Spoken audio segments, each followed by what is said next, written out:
Right. Welcome to another episode of UK Karate Podcast. I'm Chris Walsh. I'm Andy Patton. And we're very fortunate this evening to have Sensei John Johnston, 8th Dan, with us this evening. How are we doing, Sensei? I'm really good, really good. Nice to have met you both. Feel like we've already done half the podcast. I think we've had before. Yeah, well, I think like we did, like when we met before, you know, go and grab a coffee and stuff. Especially I think again, it just helps put people at ease. I think sometimes because it's especially I know when the podcast goes out, they won't see the green screen and all the equipment, a lot of it, but it can put people off sometimes. Yeah. But we'll start as we usually do. We'll start like way back at the beginning. You know, like how old were you when you how old were you when you first started karate? Well, when I started karate, I just turned 20.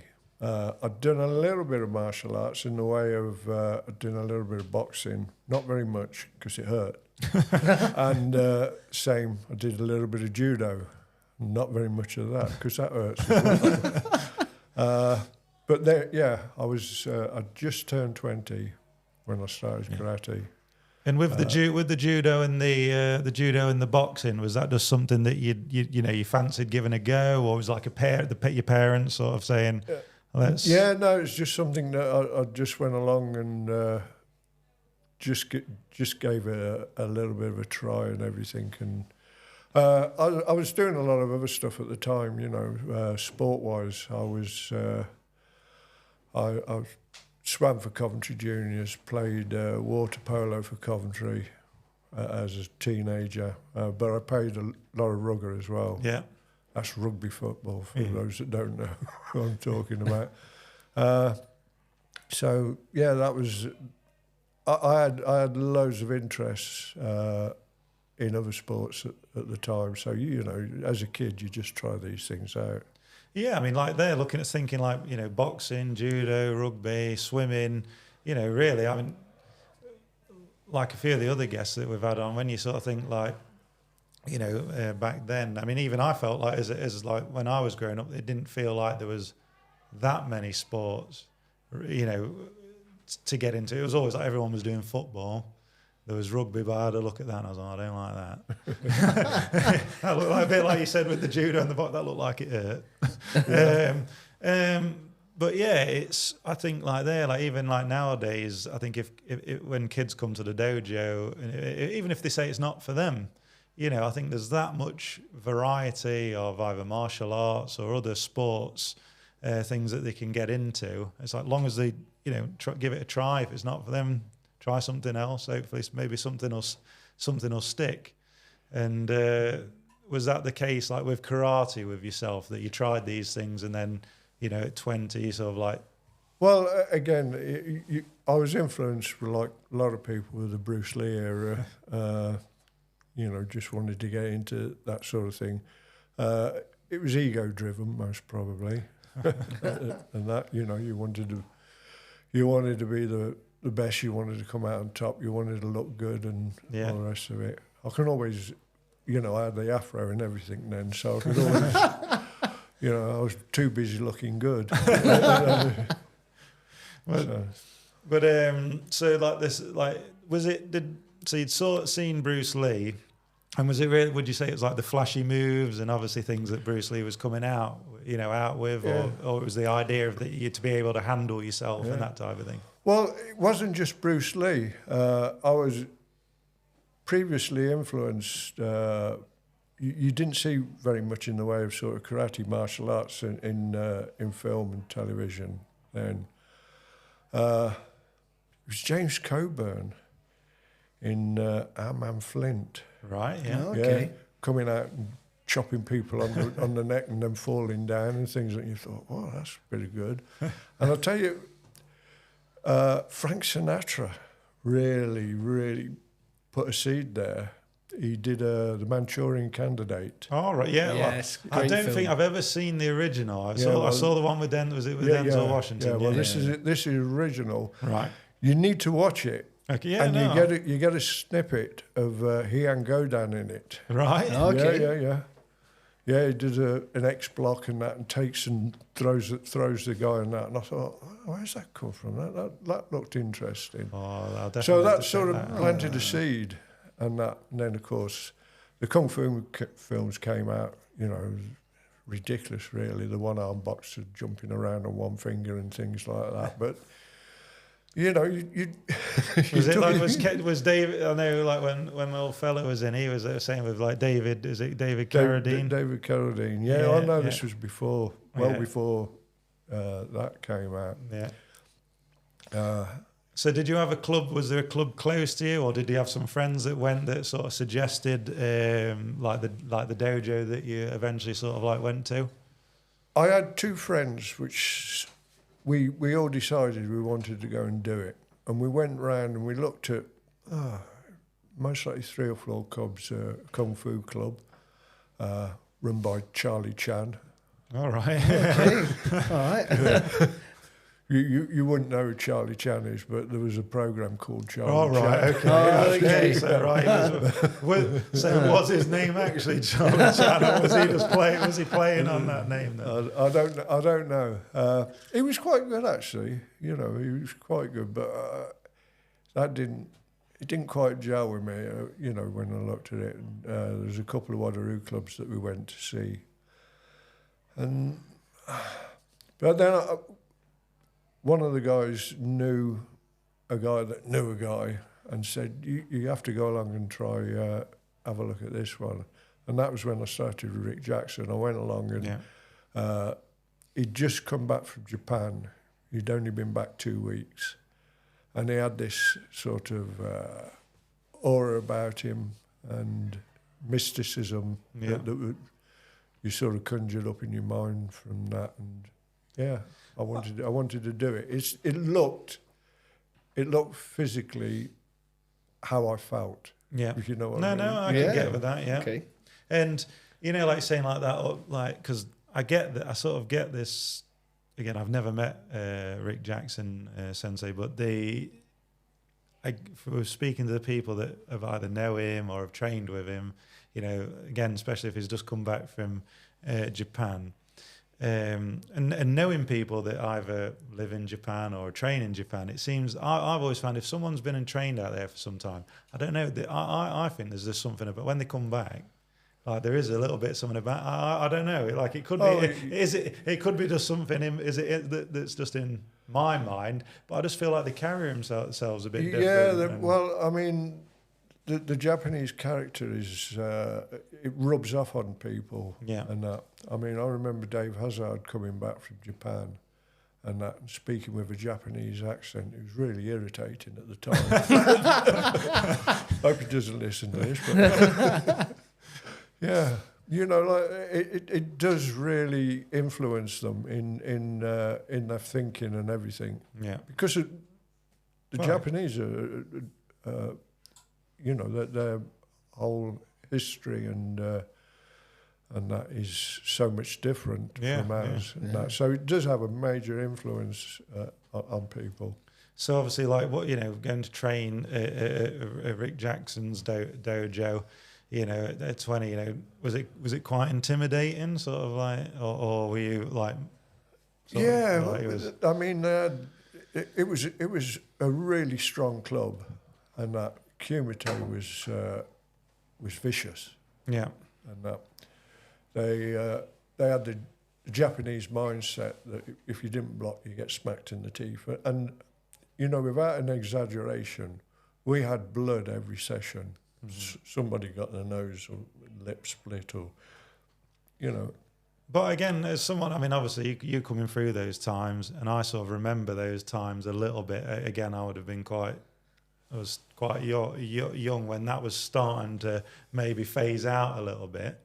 But I still think those hard sessions is like, that got the best out of you. Yeah, because it's proper martial arts. I mean, people forget what martial means. It means to be warlike. Yeah. And that. And, you know, as I say, Rick had just come back from Japan and they're merciless. Yeah, the Japanese, especially to the Westerners. Mm-hmm. Yeah, well, yeah. You know. No, I mean, I remember, like, obviously, like just heard the stories of like sort of back, obviously people saying of like back in the day when, I guess like when Rick Jackson would have been there or Dave Hazard was there, and just saying how, or even if you read like, again, the books I've read, like you read Richard Amos's book and you'd like, like hear how brutal it could be, you know, like out there. I imagine you're either going to fold or you're going to rise to the occasion, I guess. Yeah, you had no choice. You know, if you wanted to train, you had to train at their level. Yeah. And you couldn't be intimidated by them because you as you say, you just fold. Yeah. So you had to pick that gauntlet up. Yeah. And go with it. Kind of like survival, isn't it? Yeah, absolutely. Yeah, I mean, Rick was apparently in quite a state by the time he'd finished his training there, and that had been quite brutal. And of course, the diet and everything like that is so much different. Yeah, yeah. I mean, I remember it was in Richard Amos's book. I think when he said that either during some kumite or something, he was on the floor and whoever he'd been like he was sparring with, you know, grabbed his hair and bashed it off the floor. Yeah. You know, and then it was that thing of like, well, they're not doing that again, so shaved his head. You know, like, take it away. And again, you're like, you know, like, take away. He was training with Yahara and Kagawa and that, and yeah, hard. You know, thugs. It's as simple as. Yeah. So yeah, you obviously training, you know, going in there then and training with, you know, Rick and a lot of these. Was there a lot of higher grades there at that time, or was there like a mixture? There was quite a few higher grades. Only, I think at the time, occasionally you'd see 2 or 3 Dan grades. Yeah. That would turn up. They didn't train on a regular basis. They came in from other clubs. Yeah. But there was his brother, Mick. Mick was how can I put it tactfully? He was a piece of work. All right. Okay. All right. Okay. Yeah. I mean, we were great friends. We got on really well, but I still owe him a few lumps. And that, you know, we used to really get into it. And it's one of those when you see sort of like how it's changed from like back then to now. I mean, it's night and day, isn't it? I would say. Well, certainly in this country. Well, anyway. you have family-friendly karate now. Yeah. Family-friendly karate. I understand what people are saying and that when they say things like that, but it doesn't sort of gel with my way of thinking about martial arts. Yeah. Yeah. How do you know? Like, no, I mean, if you can, like, just like, you know, elaborate. You know, you know, I think when you've got, I find like, you know, obviously you've got young kids and things like that. It is. I mean, again, I've seen it change. Even when I started, or even when Andy started, James started. You know, I mean, it was very hard. I said it was very hard. It was very strict. You know, you didn't speak, and I mean, you did as you was told. You know, like I don't look back on it in like disgust or anything like that. Yeah. You Well, know, the mentality of that came from the Japanese, and you know, it was shut up and train. Yeah. And that. I mean, I don't think that I accepted it, and I did it at the time. I don't think that that's right now. I mean, the way that we train, we'll be training, and something will come up, and we'll stop and have a discussion about it. yeah. Pick the bones out of it, and that, and get feedback from each other, and perhaps go on a different tangent and try some different stuff out. Well, I think you're going to learn. You're going to learn. It's a better. I think that's probably. You know, I don't maybe say is it proven? I don't know, but I certainly feel that that's a better learning. Like certainly coming through now, it's like that's a better learning environment. Look, if you're not intimidated, if you're happy, if you feel confident, if you feel comfortable with your training, you'll learn better. It's as simple as that. So you could say happy karate then, maybe not family, Yeah. not family happy, but certainly like like happy karate. Everyone's a bit because if you go in them like dojos, like you've been in them, I've been in them, like then it's you get there, everyone's like nervous, they're all looking at each other like going and then like Sensei comes in and you're and like you're all like dead nervous, everyone's on eggshells and.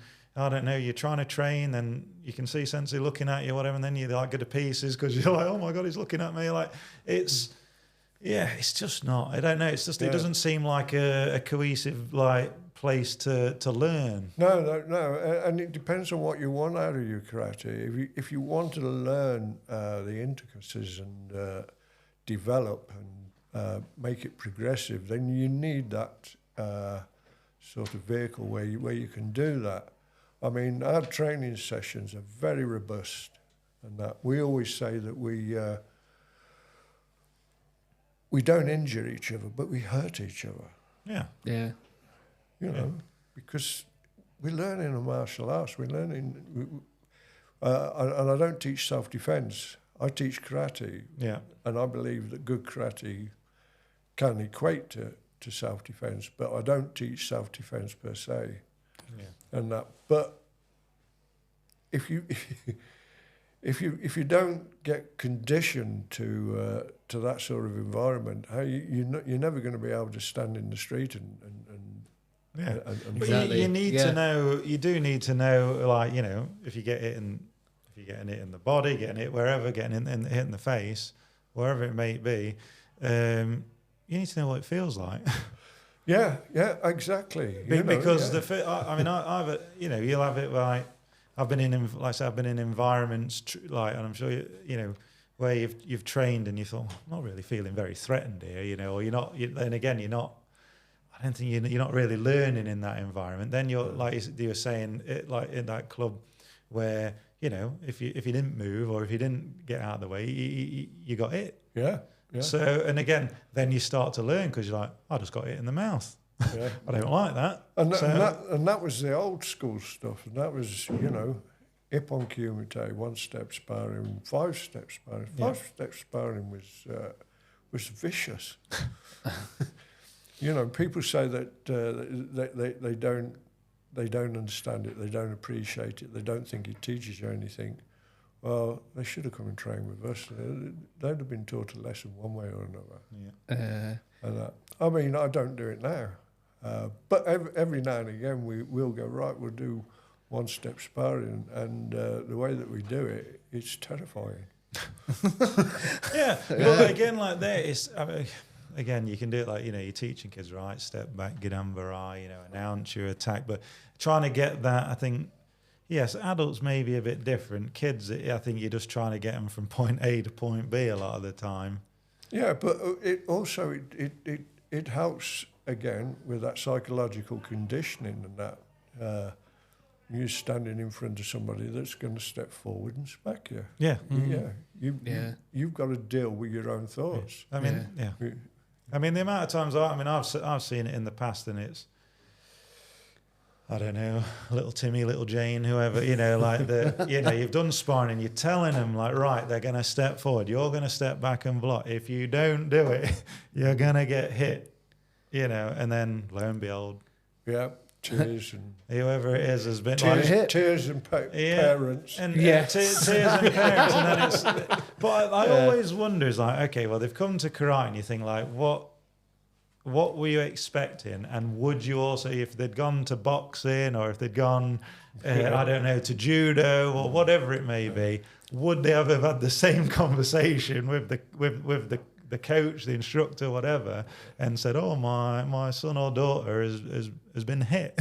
Well, I always recommend, parents have come to me and said, "I want my kids to start," and all the rest of it, and how old are they? Oh, they're 6, 7. Whatever, and that's take them to judo.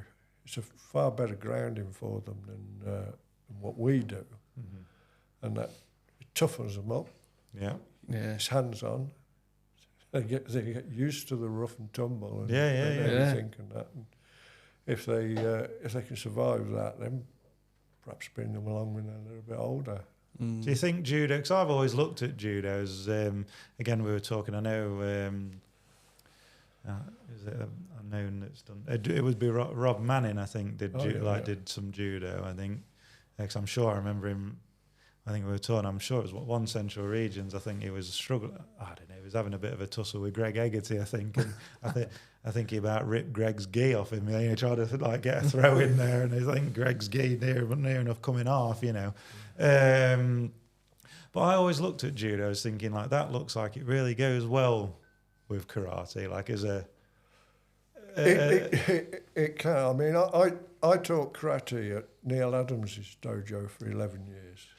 You know who Neil Adams is? No, I can't say he was world champion and Olympic silver medalist. Oh, right. Okay. In judo. Middleweight category. Really good judoka. Really good. Technically, he's fantastic. He's so sharp. But every now and again, we'd have a crossover session. So he would teach and I would teach. So we had the karate and the judo together, and that. But he had some beasts of guys there because he had residential internationals. Oh right, yeah, okay. And it was just like tearing the legs off a spider, and that. They used to rag us all around the place. And that groundwork's horrible. It's really. Oh yes, you get someone that look like hip throws you, something like that, and then they're landing on you as well. Like, they just take you to the ground and that. And they were so strong as well because they were weight training every day and that. And but it was okay because then it was my turn to teach, and you just used to have them kicking at distance and that, and they were useless at it. So you panned out that it equalled itself out in the end. Yeah. Obviously, like during your during when you was training, obviously Shotokan. I know, like you said, you did like Wadaroo and there's some other styles and things. Was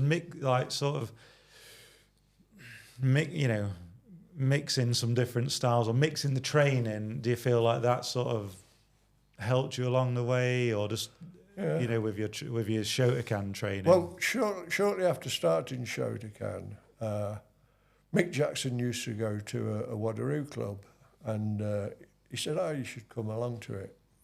I was I'd be about orange belt level at that time.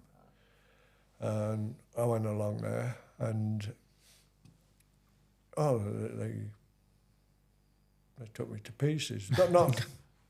Not in a bad way, but it was point scoring and that. And they were so good at it as far as I was concerned. It wasn't until I got to about purple belt level and then I held my own with them. Yeah. The Wadaroo guys and that. And because of my Shotokan training, the basics were so sort of strong. It was really hard for them to deal with me at that point. Was it like sort of back then? Was it the stance, especially the Shotokan style?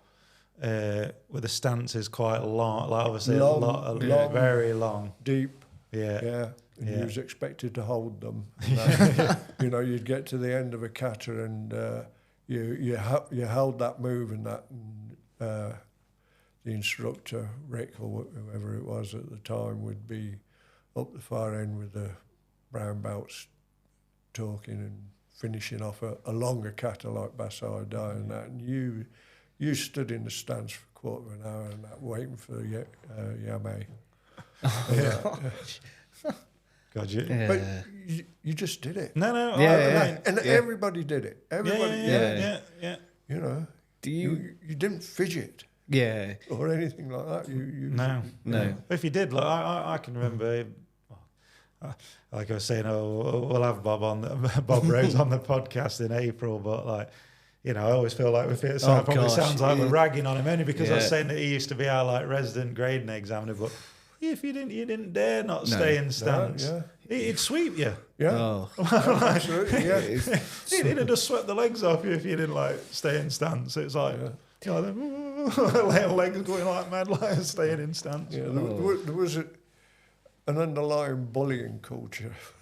Yeah, well, I mean, there was probably that, and then just trying to maintain, especially like the classes that you would have had, the numbers that you would have had in classes like back then. Because if you're big classes, again, you probably did have that sort of that it was a bit like that, just maintaining a level of probably fear. Yeah. Like, Classes then, numbers ranged from about 45 to 90. Yeah. I mean, it was. Yeah. I mean, the numbers were like huge, though, weren't they? We were saying before we came on the podcast. You know, I'm imagining it was KUGB, was it, that you were part of, like when you first started? Yeah. So again, not many associations around. So again, back then, huge numbers. Yeah. I mean, I can remember the numbers that you would see, you know, in the club or at gradings back then. It was huge. 3 or 4 rows, wasn't it? Well, I mean, if not more. And of course, you had the tournament side. Well, every club had at least 3 teams, and you had to fight to get into those teams. It was a real pecking order to get into the teams, and they weren't teams of 3. No, 5. They were actually 7. Oh, 7. Oh, yeah, because you need always the reserve. Yeah. Two reserves. Okay, you needed 2 reserves. You needed them, didn't you? I can imagine. Just go back. We're sort of on the subject, Sensei. Do you feel that this? We've talked about it before on the podcast, this hard, faster style, maybe psychological character building. Do you feel that's potentially missed in today's karate, or is it still there, maybe? In some sections of karate, it's still there. But if you're talking about the sort of points fighting, the orientation to that sort of club environment, the danger element's taken out of it. The trepidation isn't there, and that. Yeah, I mean, okay, some people get bumped, but they don't get knocked out like they used to. You know. No, well, I mean, like they don't get. The technique, they might get left in there a little bit back in the day, didn't it? It was, I'll finish at the elbow.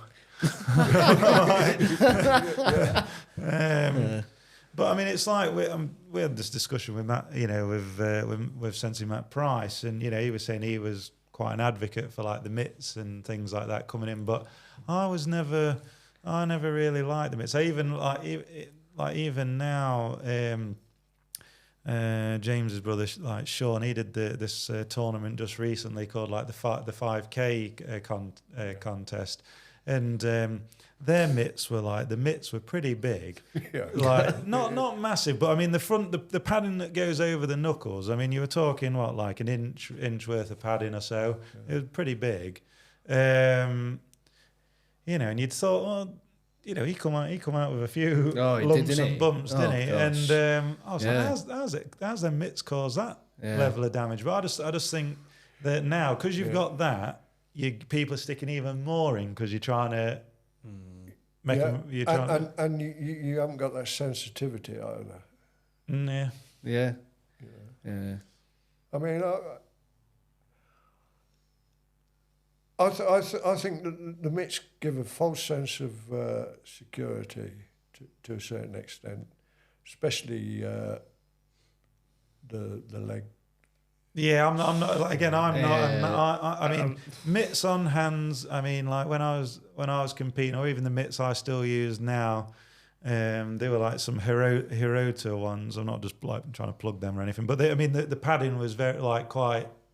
It's not massive. It's just quite minimal.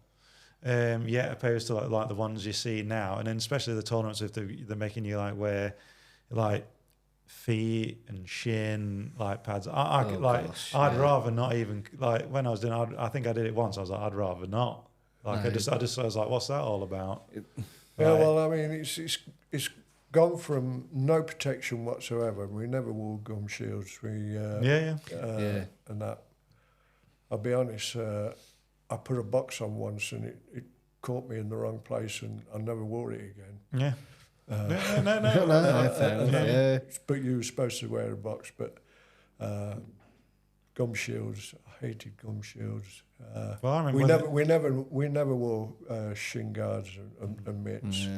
Not when I was competing anyway. Yeah. And I just think it's like it's just a false sense of security, because like even like with the kids, like I was saying to you earlier, like my kids competing. I say my youngest, who's 10. I mean, he was in a competition not long back, and they had to have an head guard, a chest guard. Like, and it was the first time he'd done that, and he's just like, "Daddy, I don't like wearing this stuff," and like, you know, and it was just funny. Like even him say, like hearing a young kid say, "I'm not really keen on like wearing all this like all this padding." Yeah. So yeah, it was just funny hearing like him saying that again, like bit of a false sense of security. Where if I'm wearing these pads on me, big mitts on my hands, and we're wearing all these big chest padding, I've got him a bit harder so he feels it, So I don't know. Is it like, if it was, I felt even like remember when we didn't have mitts, and again you didn't want to totally smash your knuckles up, so your control was like probably a little bit more on point. I think the control was exceptional in those days,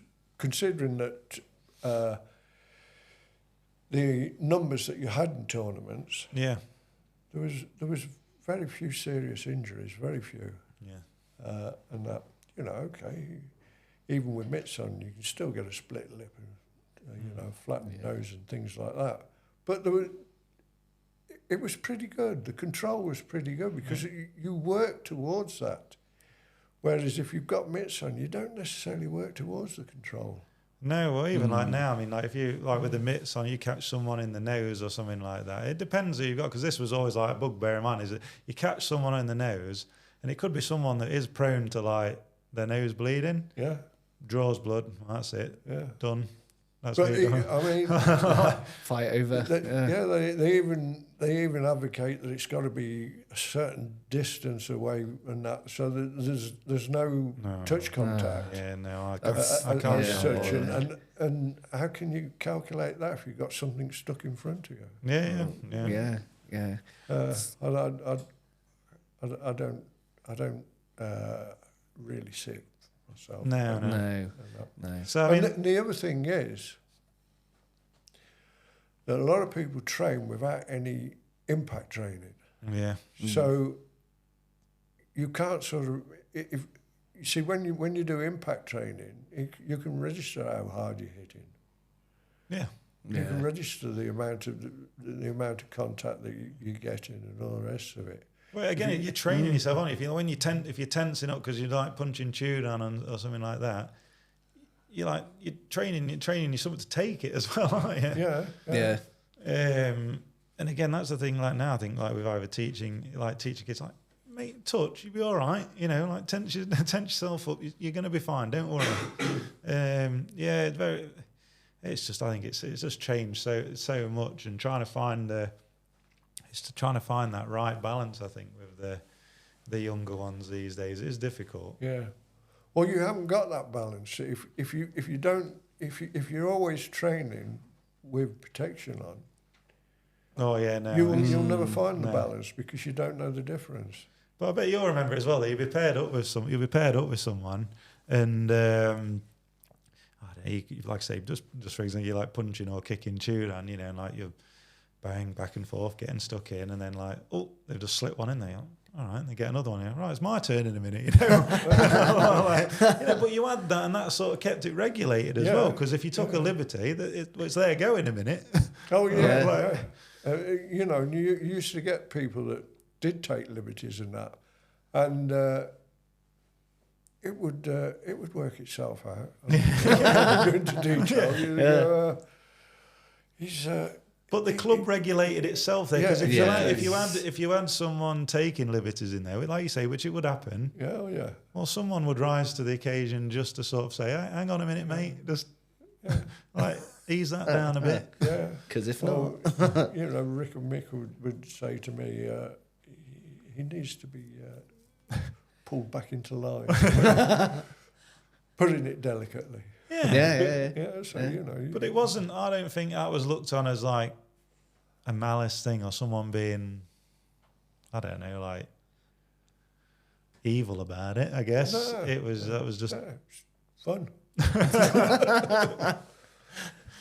But just thinking about when you sort of taking it back a little bit, and then I'm going to come back to the kumite and stuff. But when you sort of first started grading, who took who took the gradings back then? First few gradings were taken under Andy Sherry. Oh yeah. Later we had Kawazoe Sensei. And how did you find Kawazoe's like karate and everything? Because I really I really enjoyed training with him. At the time, he was reputed to be the best technician in the JKA, if not. Yeah, I've heard plenty of people say that. Yeah. He was supposed to take over Asano's role with the split from the KUGB to the SKI and that. So he was supposed to take over Asano's role in the Central Region. Okay. But he wanted to live in London. Right. But he would regularly come to Coventry, and we would all go with him to the various clubs, Chesley Hay and Beans and different clubs around. Oh, he must have been a rebel back then. Like, oh dear. Yeah. So we had a lot of contact with him, and he not every week, but quite a few weeks. He would turn up on a Friday. We had a full-time dojo at the time, which was an old skating rink. And he would say, "Okay, we will train, but you've got to train every time." Right. And it was a proper Japanese training session. You'd start with 1,000 punches. Yeah. And that. So train through, put some ki on, then do maybe a bit of kumite, then finish with kata. The warm-up usually was 1,000 punches. Right. And then you go, right. Let's get to it. Yeah. Let's start training. Yeah. Yeah. No, I mean it's still. I'd still love to. It's still one on my list. Would like to train with Kawazoe. Like I say, I hear lots of good stories about. Training with him. But yeah, I mean, again, what great opportunity to have, to be able to have that, with Rick Jackson and with Kawazoe. Well, they were technically they were chalk and cheese. Right. If you know Rick Jackson, he's tall chap. Yeah, tall chap, 6'3", and that really long limbs, and you had Koizumi. I can totally get on board with that because being 6'3" and having quite long limbs myself. Yeah. And so you had that contrast, and also we had a lot of association with clubs around the area, like Wolverhampton and Nottingham and that. But Wolverhampton used to come over and train with us on a regular basis. Do you remember Mick Rag? Rag. I bet my dad. The name ring. Unfortunately. The name, but I bet Dad remembers it. He'd remember him. Everybody remembers Rick, Mick Rag, and that. He was enormous, real powerhouse and phenomenal. But his instructor was Neil Thomas. Sadly, we lost him. And I always remember him taking the class, and he was part of the KUGB squad at the time, and that. And the sharpness and relaxation and the way that he moved and that, it was inspirational. And I started looking at karate differently from how I'd been taught. I was sort of second, first Q level at that time. And then it changed my way of thinking about karate.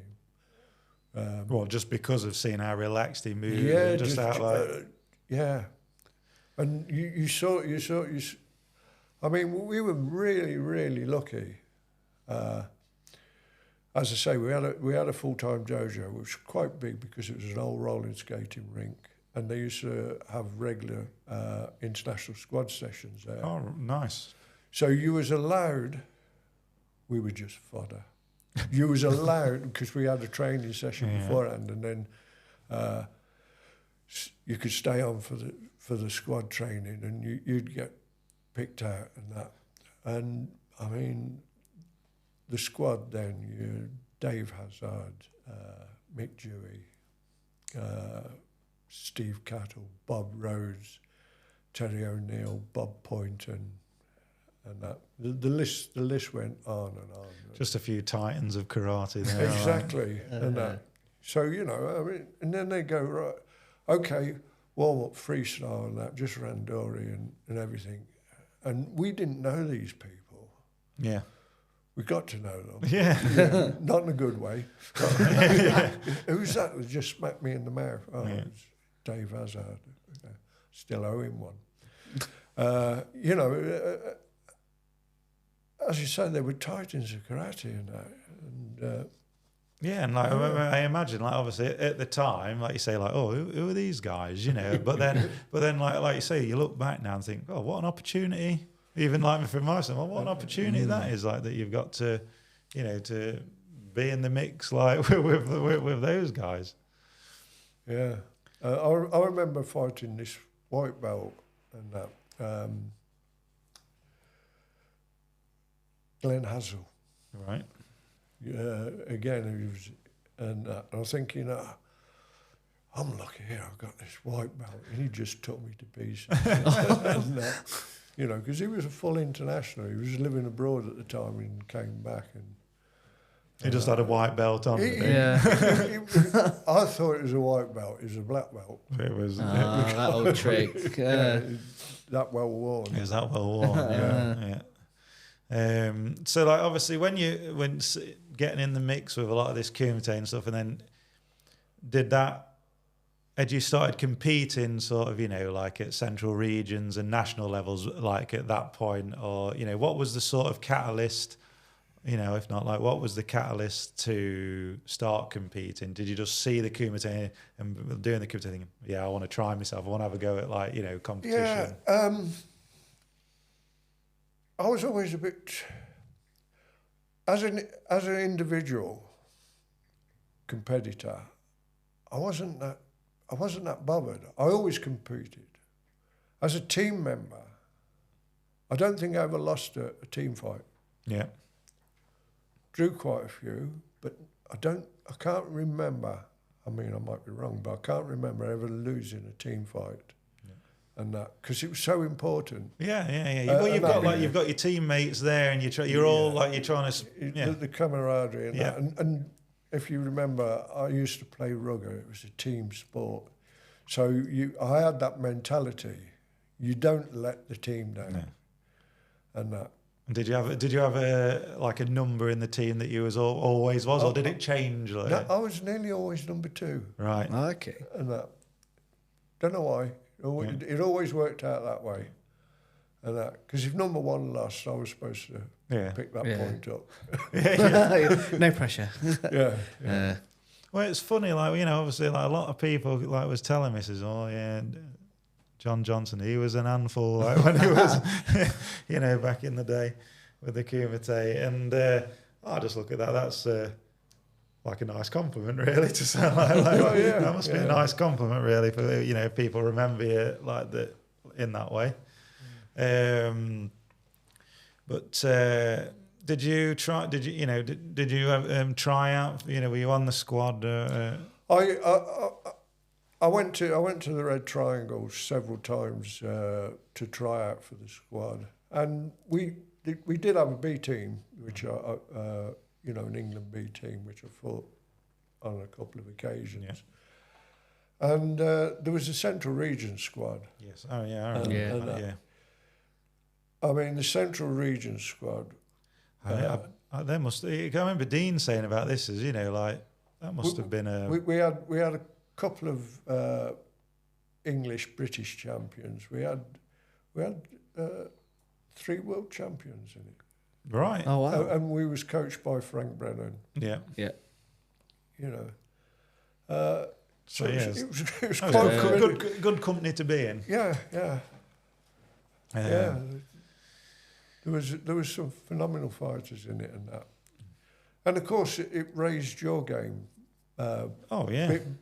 Working with these guys. Yeah. Well, that amount of talent within that sort of pool, you know, like for the men or even the women's team and stuff. But having that amount of talent in that pool, I mean, I can only imagine, like, you know, just how much it must raise everybody's game, because again, like, everybody was a bit different. Everyone's got like a slight different. Yeah. Well, you wanted to keep your place in the team. That was one thing. But you had to up your game, just not to get bladdered. Yeah. You know, there was one or two Indians there that took scalps. We won't mention any names for on the Christmas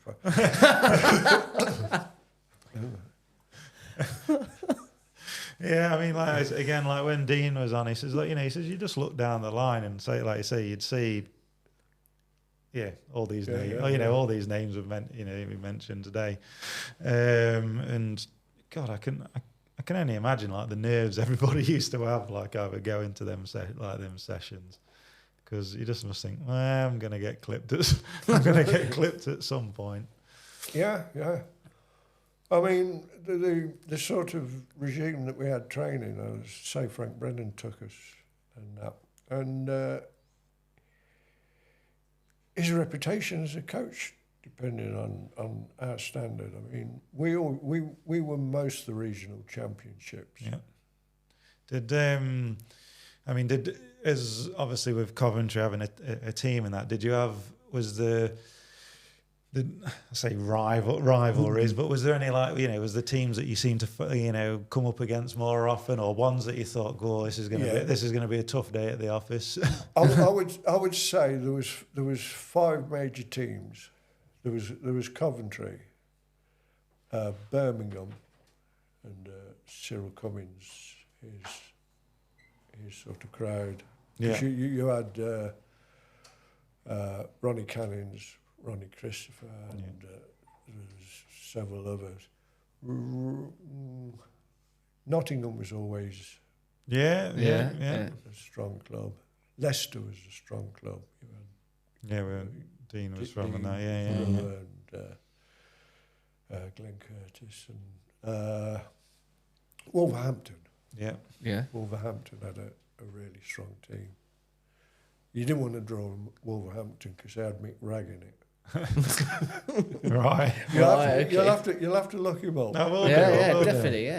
Yeah. But Wolverhampton and you know, Bruce Thomas and Did you come up against, because one of the teams that always comes up now and again, and I remember Dad saying, he says, "Oh God, like if the Grantham team ever formed," he says, "Oh God," he says, Reading Apollo," he says, "they used to be like..." Can't remember the names now. Yeah, we fought Reading Apollo a few times. And trying to think, one of the guys, was it? I don't know if it was that from Reading. It might have been Reading. I don't know. I know Dad and Phil and some of the old guys all go on about. There was a chap called Noel. Yeah, and a huge guy called Prince. Right. Oh, okay. But the main one, and I can't remember his name. I fought him a couple of times. Again, guy with we had matching afros. It's really irritated me now. I can't remember him. And they had a small guy who was so fast and nimble. I remember him hitting me in the mouth and one of my teeth crown shattering. Oh, God. And I was spitting bits out. It didn't hurt because it was a false tooth, but, you know. Yeah. Still got to get it sorted. Well, that's it, yeah. Dentist the next day, yeah. Did you mainly do kumite, or did you when you was competing, did you do kata as well, or did you mainly just focus? I did kata. Never did. I mean, I won the Central Regions a couple of of times. Never did overly well nationally.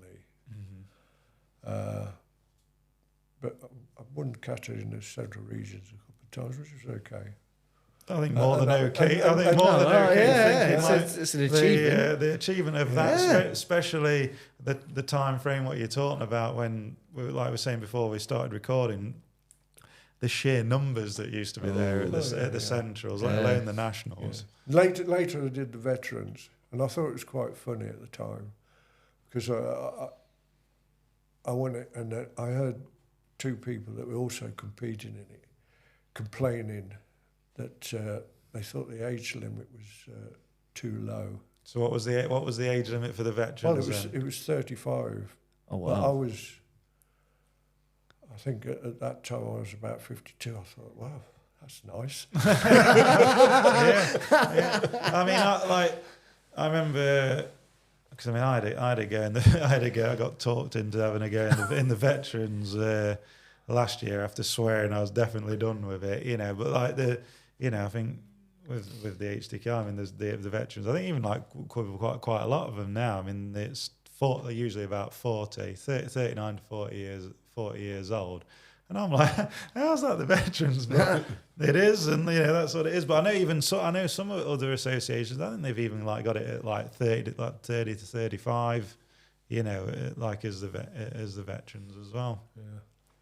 But how did you? Was that Veterans in Kumite, or was it? No, that was the Veterans in Kato. Yeah.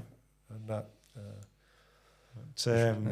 Did you? Was it a case of, because I sort of I found when I was competing, I was just more focused, like Kumite. Didn't really enjoy doing kata that much, but I found since I'd packed up competing that I enjoy doing kata quite a lot more.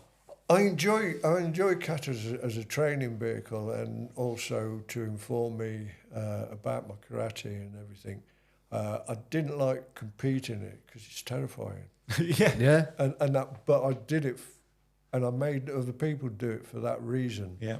That you've got to really focus, get hold of your own nerves, and that you've got to push yourself past a certain limit. It's funny, isn't it, that the nerves that you get from getting up there and being next to another competitor that's you're going up against in kata, let alone if you get through and then you've got to do it on your own. But yeah, you'll see it with the kids nowadays. Even my own kids. You say to them, "All right, you're gonna have a go at the kata this time." No, absolutely not. And it's and I'm like, what is it about the kata then, where in the kumite someone's trying to kick or punch you in the face or the body? Well, you don't have a choice in the kumite. You've got to perform. Yeah. But with kata and that, you've got so many external pressures and that. Yeah. And your ego plays a big part in it. And that you don't want to look stupid in front of people. You don't want no, totally. And it's an individual endeavour. Kata is. Yes. And it's that thing of the nerves, is you just think, I just need to rattle through this and get it done. And then obviously that's the wrong thing to think, because obviously we know if you rush it, you're cutting things short, the tension will show. The cat is ultimately going to look. Well, your approach to it will make a difference. If you come out and big yourself up and go, right, I'm going to really show this lot what I can do, and that you take a positive attitude to it, and that's what it. I think that teaches you an awful lot. Yeah. And people are really funny about it. I remember occasion, because I used to teach at Birmingham University, and I used to make people come out and do kata on their own. Yeah, we do it at the club here. Yeah. And you see them perform in the class and they're really good, and then they have to come out on their own. And I had somebody complain about it. Went to the university and complained about it. And the university asked me about it. I said, well, if this person has to go and do public speaking, has to go to an interview, has to live in the real world. Yeah, totally. absolutely. They went, oh yeah, I see where you're coming from. Yeah. Again, I don't know. It's probably maybe like when you're younger and stuff. Like I never really used to like you do now. You'll sit back and look at the life lessons that you've learned or continue to learn, like through training and through doing martial arts and karate. You know, it's you try and like say this to the kids, and you can sort of see them like. They're not listening, but it isn't. I don't think until you get older. I think until you get, certainly for me anyway, until I got a bit older and started doing some teaching and things, like you're like, God, there's so many life lessons here that I've just either took for granted or you just then realizing. Oh, definitely, yeah. But like you say, like there, you just like people just don't like they're he's making me get up there and making me feel awkward or whatever. And it's like, this is gonna like you don't realize, but it's gonna really help you like in life. Well, exactly. There's a lot of things that you do in karate which has a lot of byproducts to it, and you just don't realise it at the time because you're involved in your training. But then something will happen later in life, or external to karate and the lessons that you've learned. As I say, if you have to perform kata and you take the right attitude and that, you go, right, I'm going to show off now. Yeah. And that, not being conceited, not being big-headed, but this is it. I'm here. I'm going to perform. Yes. And that can teach you an awful lot about how to interact with people and different things. Yeah, it's kind of like resilience, isn't it? Yeah. And you've got,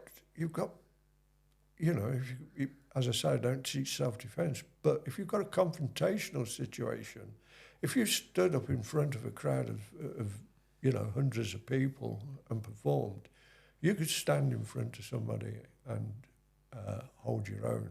Yeah, definitely. Yeah, it gives you that confidence. Yeah. That tenacity definitely. and I think sometimes in real world situations as well that you can tell like maybe someone who's like done some form of like martial art or training, because you'll probably see them be like quite reserved and like keeping not only in martial arts, in a lot of sports it can give you that that persona. I just especially like in a real world, you could be in a pub or a club or I don't know where, like just say a pub for example, and you could get someone gobbing off or like whatever it may be, like it, no mate, it's fine, cool, just leave, keep it there unless it has to be otherwise. But it just teaches that presence of mind and definitely. The ability to not let the ego take over and step back from that. Yeah. Walk away from situations with you sort of still being proud of yourself. Yeah, definitely. I remember seeing somewhere that you used to work on the doors. I started on the doors and later became head doorman, one of the largest nightclubs around in Coventry. And was it something that you fell into, or something that you'd always sort of thought I needed the work. I was right. I went through I was going through a bad patch and I didn't have any money. Right.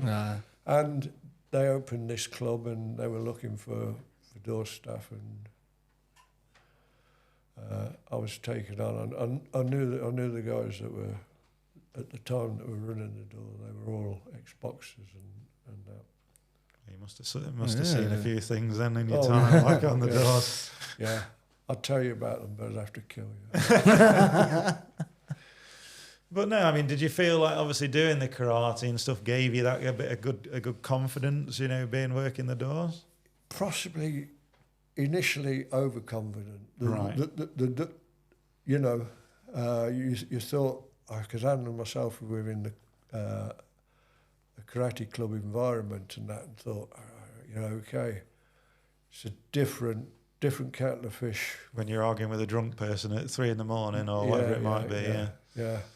Can't get much sense out of them at 2 or 3 in the morning. And you know, people were determined. Not just it wasn't just going to be a smack in the face. It was going to be a full-on encounter, and you know, and facing up to these people with awesome reputations and abilities. Right. Okay. You know, I'm as head doorman, I remember one occasion. You most likely wouldn't know him. Some of the older people will. Danny McAlinden, he was a British heavyweight boxer. Right. Oh, okay. Not just British heavyweight boxer, British heavyweight champion. Okay. All right. Yeah. He used to come in, but he had an entourage of all these little guys and that fed off his reputation. Right. Was always causing trouble. So I'm down, because this nightclub was on 2 levels, and I'm downstairs, and I get the call that there's trouble with Danny McAlinden. So I thought, oh God, no. So I'm actually going up the stairs, and 2 of my bouncers are coming down. I go, where are you going? They went, we were coming to get you. Yeah, cheers for that. I went, come Thanks. On. And I had to front him. Yeah. And I gave him a good telling off. And that, you know, you're here complimentary to the club and everything, and that you're not supposed to be behaving like that. And he went, I'm sorry, John. I'm horrible sorry. Yeah. I thought, God for that. I suppose like there, you've got every scenario running through your brain. Like, if this doesn't go well, it's well, like I say, I imagine you've got an absolute plethora of stories and instances, and probably, you know, ones that probably haven't gone quite as well as that, and ones that probably have. But did you find like that just being sort of like with them like straight up and confident, and you know? Yeah, it had to be. You couldn't show a weakness, because it would be exploited. Yeah, and that. And at that time,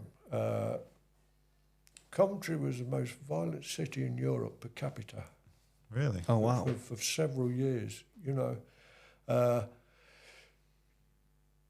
You've got places like Manchester, Glasgow, Marseille, and that all these big cities which had a lot of violence in, a lot of, and that. But Coventry had a lot of small time violence, but so much more. Because it was such a prosperous place. Right. The car factories, everybody had money in their pockets, and you know, it was a working men's club, sort of. Everybody went to the working men's club. Everybody went and had beers and cheap beer back then. Cheap beer as well. What is it, £5 a pint? Everybody drank. Back then it'd probably be like 50p. It'd be cheap. So you know.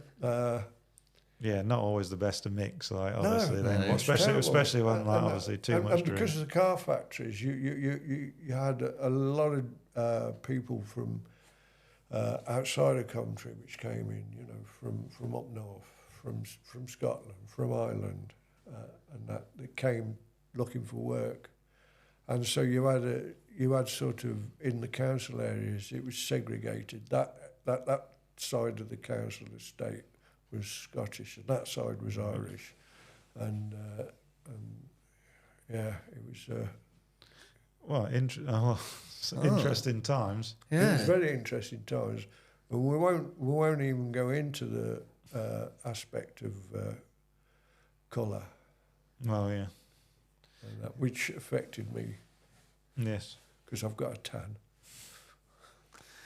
Well, it's again those times. It's. Yeah. Well, you know, I mean, that helped to cement my resilience, let's say. Yeah. Okay. Yeah. Because when I was a kid at school, there was only 2 coloured kids. Not supposed to say coloured now, but anyway, 2 coloured kids in school. There was myself and my sister. And we had one Indian kid come once. He was only there for a few weeks. but it took all the limelight off me. Bloody hell. Oh wow. Yeah. Well, I lived in Scotland for 10 years, and like when we moved up there, you know, I'd never seen it, but like we had like there's the anti-English, like even like an anti-English thing, like up there was when I think we moved to like. We just moved outside of Glasgow at one point, and then we moved more towards like Stirling. But I think we had a letter like some race 8 mail come through the door. There was like English get out and stuff like that, and you're like, what's this all about? Right? What's going on? When I was about 18, I had an interest in. I was sent to an outward bound school from work as an apprentice. They sent you on outward bound. You used to go to different places, and I ended up in Scotland, up in Elgin. Oh yeah, Elgin, yeah. It was like a sea school up there, and at the time I was there, they sent some of the gang people from Glasgow. It was all done through. You won't remember him, Frankie Vaughan. He was like a pop singer then. All right. Oh, okay. Yeah. Right. And he sort of organised that. So you had some police cadets, and then you had some of the gangs. Oh God. And that skinheads from Dundee, and. Yeah, I must have been a right old Jolly. Oh, it got interesting, didn't it? Yeah, it was a really interesting 4 weeks. Yeah. Oh, I can imagine. Really interesting. Yeah. Yeah, I mean, there's loads of stories I could tell you.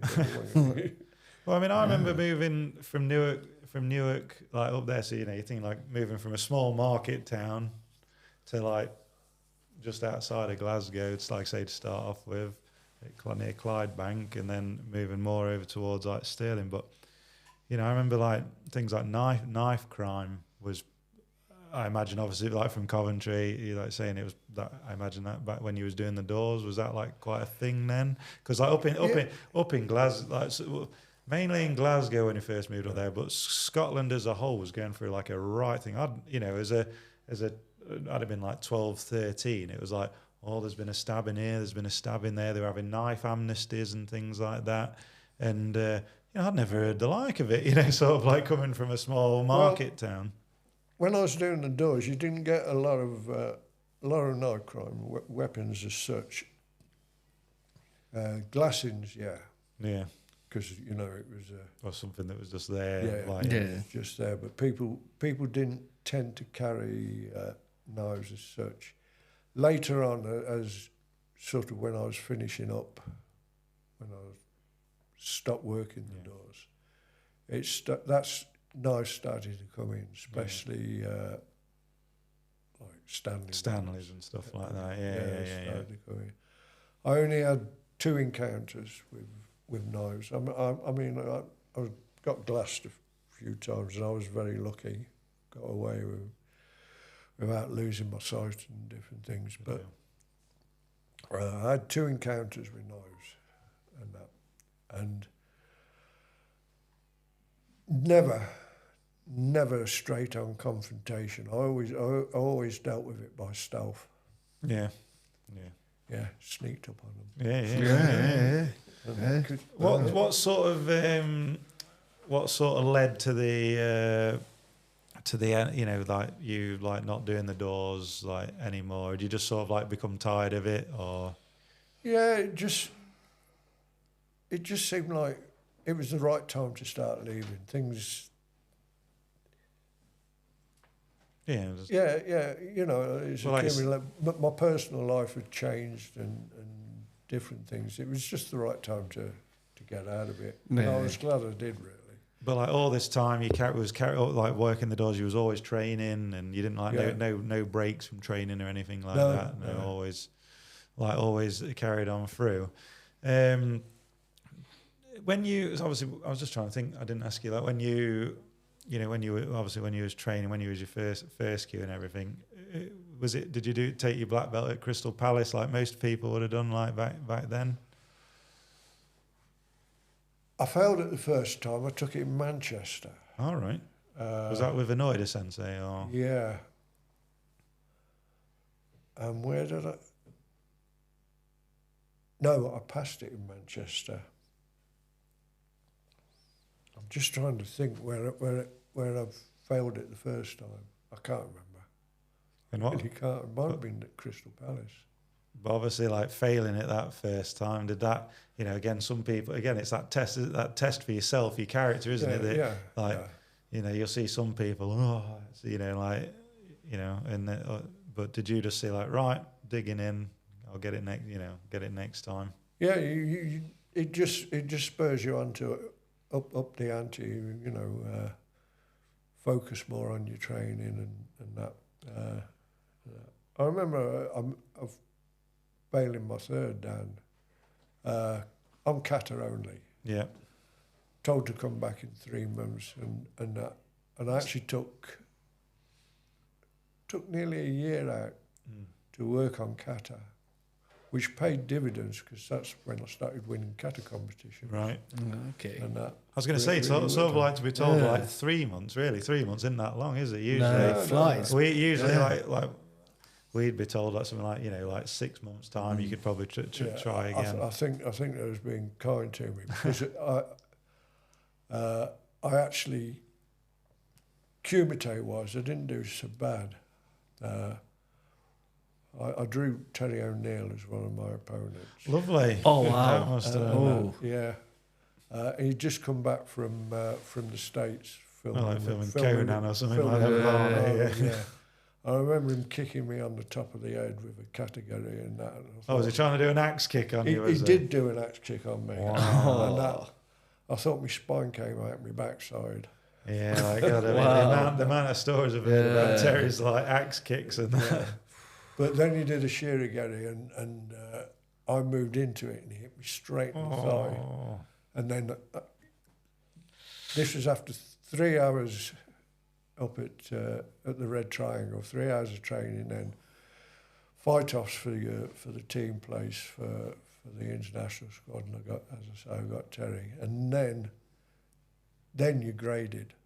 So you did all that, then you graded, and that, and I didn't make a mistake. I just wasn't up to par on the kata because I couldn't walk. Let alone perform Sanchin. Not Sanchin, Sochin. Okay. And that, you know, having to get down in the stance. I was going to say, with like a leg that's throbbing. Yeah. Did you, obviously, like most people that we've had on that was from either, you know, the KUGB and stuff like that, they go on about like Sensei Inoida. Did you enjoy like training with Sensei Inoida? No. Okay. No. I trained with him loads of times. Yeah. Obviously on, you know, all the black and brown belt courses and different things. I didn't like his approach to the way he trained and that. He had within the class. He always had his favourites and that, and he'd pay special attention to them. But you used to find that with like a lot of instructors now, like a lot of the time. You think? Yeah. Not just Sensei Inoida, but no, like, it wasn't quite a lot. You find that, Yeah. You know, they pay attention to certain people, and I can understand why. And that, but. You know, you paid your money, you paid your dues, you expect the same sort of treatment. Yeah, no, I can totally, fair enough. Yeah. It's, but no, I mean, again, he's a young lad. I've mentioned, like, I always felt like a present, but like he said, probably like with Rick Jackson, like a bit of an aura, like when they walked in the dojo, you know, especially with Sensei, you know, it always seemed to be like that type of thing. But it's like you say, I've always, a lot of the instructors I've probably trained with, I'd probably agree with you there and say, like, they've always got their favourites, I guess. Yeah. I could tell you of quite a funny story about Sensei Inoida, which involved Newark. Okay. Oh, okay. All right. Yeah. Yeah, I was running a club this was my Leamington club that I was running at the time, and I said to the people, the Q grades and that, do you want to go and train with Sensei Noida? And they went, oh yeah. So I took all these yellow and green belts and that to go and train with Sensei Noida. All grade session, and then you have the black belt session, and they all trained, and then we trained, and then afterwards, and I said to one of the girls, I said, how did you find it training with Sensei Noida? She said, oh, it was great, I loved it. She said, but I couldn't get on with this weasel breathing. Oh, weasel breathing, yeah. She said, started going, how are you supposed to do it? And I went, no, it's not weasel breathing. With your breathing. I can remember him saying that. So I can remember saying to Dad, what's this about? Like, just like you said, what's this about this weasel breathing? And he's like, no, with your breathing. I was like, gotcha, right, no problem. But yeah, he was a character. Yeah, so over the years you've had like you're saying, you've had several karate clubs. What would you say like from your experience from like running different karate clubs, like what would make what makes a good karate club, like, would you say? Well, obviously the people. I feel that the club that I've got now, which we only do a Saturday morning. Okay. They're mostly older. Yeah. Mostly, not all of them. They're mostly older. They're in executive positions at work. Yeah. So obviously they've got quite a high level of intelligence. So I feel quite honoured that they come to me for the karate, and they come every week, you know. Yeah. It's only a small club. We usually 6 to 10 people that train on a regular basis. So we've got that nucleus of people, but they're firm. They come, they're just there without fail. Yeah. And as I say, the style that we train now is not we do loads of impact work. Yeah. So, you know, we're working on pads, different forms, and that. And it's a robust sort of training regime. You know, we push each other, but we have a good laugh as well. Yeah. It's not. We've not got the strict that you. It's not strict, but we've got good discipline. Yes. There is a distinction there, and you know, as I say, we will come across something that we're doing, and somebody will ask a question or make a suggestion, and we'll explore it. We'll talk amongst ourselves and that. So we're learning off each other. I feel that I'm there now, not so much as an instructor, but more as a guide. Yes. Do you like, so again? This is, I look back to, again, like yourself, that we was in the KUGB and then, you know, been in different associations and everything. I mean, people asked questions, certainly, like when we had courses and gradings and things, but I certainly don't remember people asking like the in-depth stuff maybe that you get nowadays, because I'm just not sure like whether was the understanding there, because it was just like, well, this is how you do it because that's how I was shown it. So did they really did some of the instructors, as fantastic as they were, did they really understand? No. That did they understand how, you know, I would say now, like with training with Richard Amos or young Stuart Amos, Scott Langley as well, like there's a lot more of this like teaching of like how you're moving from A to B and what actually your body and muscles are doing. The body mechanics. Yes. And that they teach you that. No, they tell you a lot about these things. They show you certain things and that, whether they can actually put that into their technique when working at speed and different things is a different kettle of fish. No, I get that. You know, like we emphasise good body mechanics, you know, about using critical mass and that shift. You know, what moves your body, what moves which parts of your body, like moving your centre to move your feet instead of moving your feet to move your centre. Okay. Yeah. And that what initiates a movement, what triggers these things. There's lots of this goes on, and a lot of it's done on a very high technical level with a lot of people. And to be honest, I don't think that they've really understood it, because I'll see them put a video up, them doing one thing and then contradicting it in another video. Yeah. Well, I think you'll find that. I remember, you know, you get taught like saying, all right, the heel shouldn't come up and things like this, and like, you know, tin on the bally foot, and then it'll be drummed into you, and like, you know, it's been at times it's been pontificated to you. Oh yeah. And you know, and then again, like you say, you'll see it could be like world-renowned Japanese instructors, and then you'll see footage of them either moving at speed and doing stuff, and you're like, well, you're doing all those things that you're telling us off for, or like not doing. So, yeah. But was there a time, obviously, like sort of training, either, you know, you were training training within the KUGB, obviously we're going to come on to like your adaptive karate and everything that you're doing. And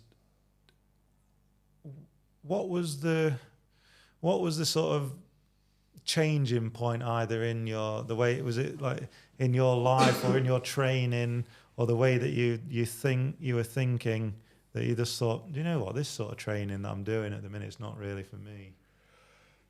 Yeah,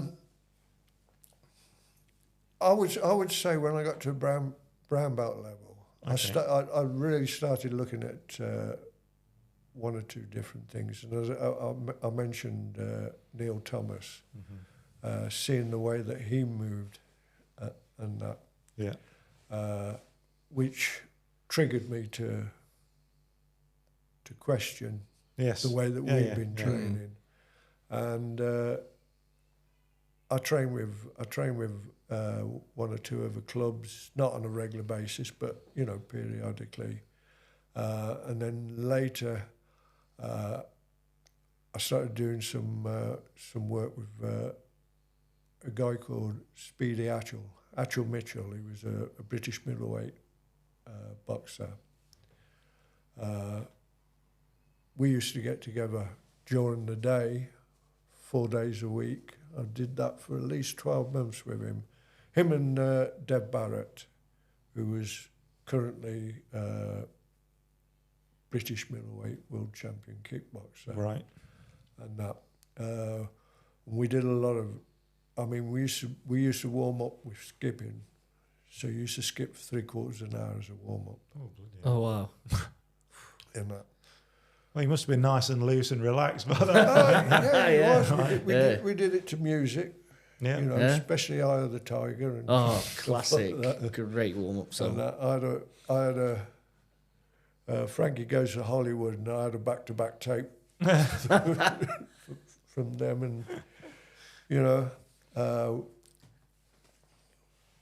and we used to do some sparring, and it was just to the body, you know, put the gloves on, do some sparring, and it took me to pieces for months.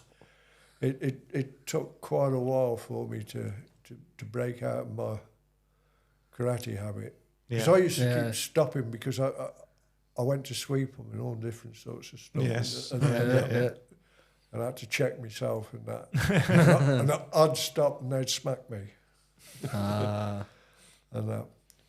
But, you know, like I had 3 stone on them, so when I started getting my punches in, they knew about it. Yeah. And, you know, training with them and working with them, and especially doing, you know, pad work and stuff with them and everything, that informed me an awful lot about my karate and how it needed to change. Yeah. But it was, I mean, again, like we know, not just the KUGB. I know we had it with the JK. I know other people from different associations have had it that, you know, they do get like, or some of these associations, I don't want to rag on any of them in particular, but like some of the associations, they get quite insular, and then it's obviously like Dean touched on it when he was on the podcast. You know, he'd go and train with like a lot of the sport karate guys. You know, and he was learning a lot. You know, learned a lot from them and was able to, you know, put that into his own, you know, into his own karate. But I think like just to have been like narrow minded, say, well, no, that, you know, don't train with them. They don't know what they're doing, or it's. I just don't get that closed-mindedness to it. Surely there's something that you can take from either one style, or, you know, it's... You can pinch off all the different styles. You can even bad martial arts. You learn an awful lot from it. No, because you see things that you go, well, I don't want to be doing that. Yes, that clearly doesn't work. That's all wrong. Yeah. So you learn from all sorts, and you know, like you got McDojo. Well, they serve a function, they serve a purpose, because a lot of people that go to them are quite happy to go to them. They're in a comfort zone. Yeah. They're not sitting on a city doing nothing. True, that's a different way of looking at it. Yeah. Interesting point. And then you get one or two people, they'll look at what they're doing and go, well, I wanted to do martial arts, but this isn't what I really want. They'll go to a different club. Not many, but one or two. Yeah. So, they're all right. Everybody's allowed to make their own decisions about these things. But what was the sort of the catalyst for you to go, right, I'm probably going to step away from like the KUGB, I guess, like then, you know, what was there like a sort of, not breaking point, you know, but like a point that the point where you just like, no, I'm going to like explore this, you know, something different. I've always thought slightly differently about a lot of things. I think I touched on it. I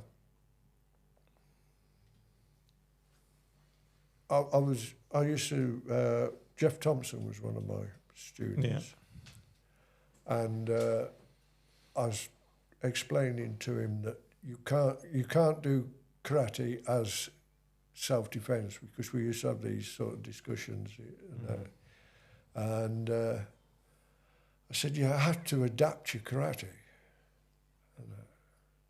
and he sort of coined the phrase then, adaptive karate, and that. And I always understood that karate is a great vehicle. It's a great discipline. It's a really good endeavour. Yeah. But it's not necessarily good for self-defence. Yeah. Not as a lot of people teach it, and that. So if you want to make it good for self-defence, you've got to adapt it. Yeah. You have to. Yeah. It has to change. You can't have it as that strict discipline. It teaches those fundamentals, which you can then take and use that. And as I say, when I started doing boxing, it held me back from doing the sort of work that I needed to do. I had to readjust, and I had to adapt my karate to make it work for that boxing situation. Yeah. And so it was over a long period of time that I did this. And with the KGB, they never taught application bunkai. But I looked at that quite early on, sort of Shodan level, and did it sort of superficially, surface level and that. And then people would comment about it, and I think, well, perhaps there's a bit more in depth to it than that. And it took me a long time to start working on it. And you was taught that you didn't go outside of a certain way of teaching application. Yeah. It was you only taught it at surface level. Yeah. And you couldn't think for yourself.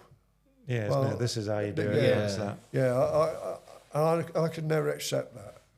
No, I mean, I had a big thing with with bunkai and stuff like that, because anytime I ever saw it, even like some like really like well-known, really well-known instructors teaching, I was just like, they say, oh, well, this is like how it'd be on the street and all that sort of stuff, and I'd just be like, no, it wouldn't. I'm just looking up. I would not do that. Yeah. Like, I can understand like saying, oh, hey, I need on whatever, like, from here. You could say that, you could technically use it for like this, but it's like, yeah, but would you? Like, would you would you do that? Like, I just... Well, working the doors, you know, that's a real eye opener. Oh, well, yeah, I can imagine. I can imagine. You know what does and doesn't work. Yeah. It's quite simple. Yeah, definitely. Well, anytime if I felt threatened, I wouldn't have thought like, right, I'm going to use a bit of A&Go down here, and that's going to get me out. That's going to get me out of the shit. It's like I'm just going to jump. It's So like for that thing, any time like we were doing it on a course or anything like that, and it was like, right, we're going to do this bunker, and I was just like, oh my god. But it's always done in the same order as it's done in the kata as well, which isn't what it's meant to do. It's not really realistic, is it? Yeah, well, you've got to do what's appropriate to the situation that occurs in that moment in time. Yeah. And it's only a snapshot. Yes. You know. So if a body's in a certain position, there's lots of just things that won't work. And especially in the order that you do the kata. That's it just gives you the box of tricks to work from. Yeah. Definitely. I think we did the Stuart Amos Sensei and John Gardner Sensei course recently. I think Stuart Amos touched on it. Stuart Amos Sensei touched on it quite nicely. Like, there's a blurring of the lines with bunkai. So there's what the kata wants you to do in terms of bunkai, so what the moves are for, because he did a brilliant session on Teki Shodan. But then there's actually what works in the street. And it's kind of like two different things. There's the bunkai, the kata, which the kata wants you to do, and then there's actually what you could do in the street. So that I took away that, and I thought, it's two different ways. There's various techniques which you might need to use them in a given situation because the target presents itself. Yeah. Yes. You know, and you've got to pick the right weapon for the right target. Yes, exactly. You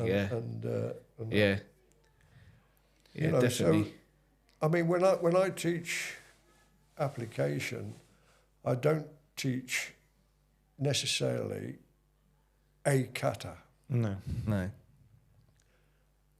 Vaguely, it'll be around a kata, but if there's a technique which is appropriate to use from a different kata, then you use it. It's as simple as that. Yeah, exactly. You know, it's just. Like you said, it's all going to depend on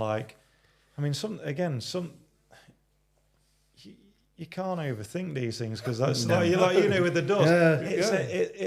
It's a split second of like exactly that's coming. Oh my god. But by the time you've even thought that, it's on you. Like you're talking like just absolute nanoseconds sometimes, aren't you? Where you've got to think to react. Yeah, and it's all about movement as well. Yeah, because in a real combative situation, you're moving, they're moving. Yeah, definitely. You know, so the situation is in flux. It's changing continuously. And you've got to be able to work in that situation. You've got to be able to think on the spot. And kata's just giving you certain ways of doing that. It's most likely giving you too many things to think about. Yeah, definitely. Yeah. And I think it's the realism as well, isn't it? You're not, for example, like again, going back to what you were saying, Sensei, with regards to the door situation. You're not going to be like, excuse me, sir, one moment, before you try and hit me, I'm just going to step back, right leg back, get up, right.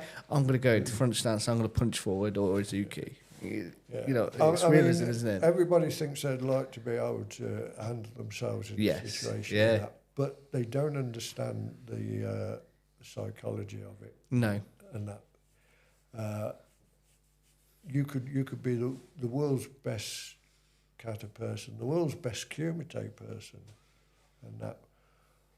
But to be confronted with somebody that's determined to do you real harm and damage, and that, it can really mess with your head, because if you've never been in that situation, you just don't understand how you're affected psychologically.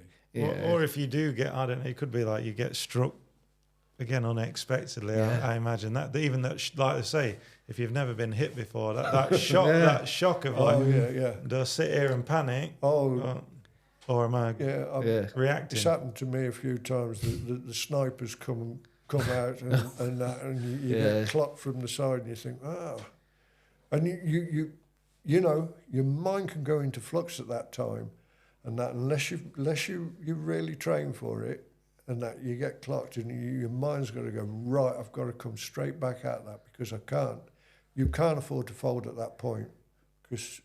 Well, I imagine like boxers and things like there, and kickboxers, again, when they're doing sparring, they must get quite used to that, again, that thing of like, it's, you know, I'd say in karate, especially probably even more like nowadays, again, unless you're doing like the impact work, like you said, you know, I don't know, the boxers, their mentality, they're either going to see it because they're trained that well with sparring, they're going to see it and dodge it, or even if they don't, they might slip it.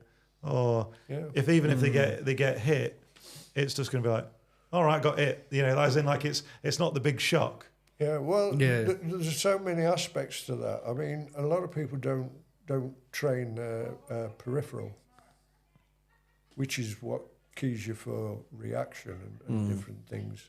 Yeah. So if you're not training these things, if you're always facing an opponent, you're not training your peripheral vision, which triggers reflex. Yeah. You know. Yeah, definitely. Yeah. Kata tells you this, because you start looking straight at the front. And then the first thing that should be is your head moves. Yes. That's training your peripheral vision. Yeah. Then you react into different things. And if you don't know this, you can't work with it. Yeah. You know, there's a lot of work to be done on those sort of things. You know, this is where guys like Steve Lowe are so far ahead with. Yeah, I've seen him again. I've seen him. I would like to train with. Definitely on the list. Yeah. Because there's always the opportunity. We've got the three amigos. There you go. No, Yeah. It's again, it's. I think again, even in the past that you've known about. Again, hearing the name Steve Lowe, or obviously known Simon Oliver, even you like your good self. But again, like some of these associations, I like to say, like ends up being a little bit cult-like, where you like tunnel vision. And again, we've probably banged on it. I should probably certainly have like banged on about this, like on the podcast. It's a good talking point, though, to be fair. In the past of like when COVID come about. And more people obviously were doing stuff online. It just exposed people to so much more that was out there, you know. We're all quite honoured, actually, that we're blacklisted from certain clubs. They're not allowed to train with myself. Right. Oh, okay. Simon Oliver, Steve Lowe, Ian Abernathy. We're all you're not. Yeah, even Ian Abernathy. Definitely on the list. Yeah. Not allowed to go and train with the likes of us. Because they might find out there's something different happening. This thing of like, oh no, you can't train with them. Like, oh my god, like where does it come? Like, where does that come from? It's like it's obviously in some associations or clubs.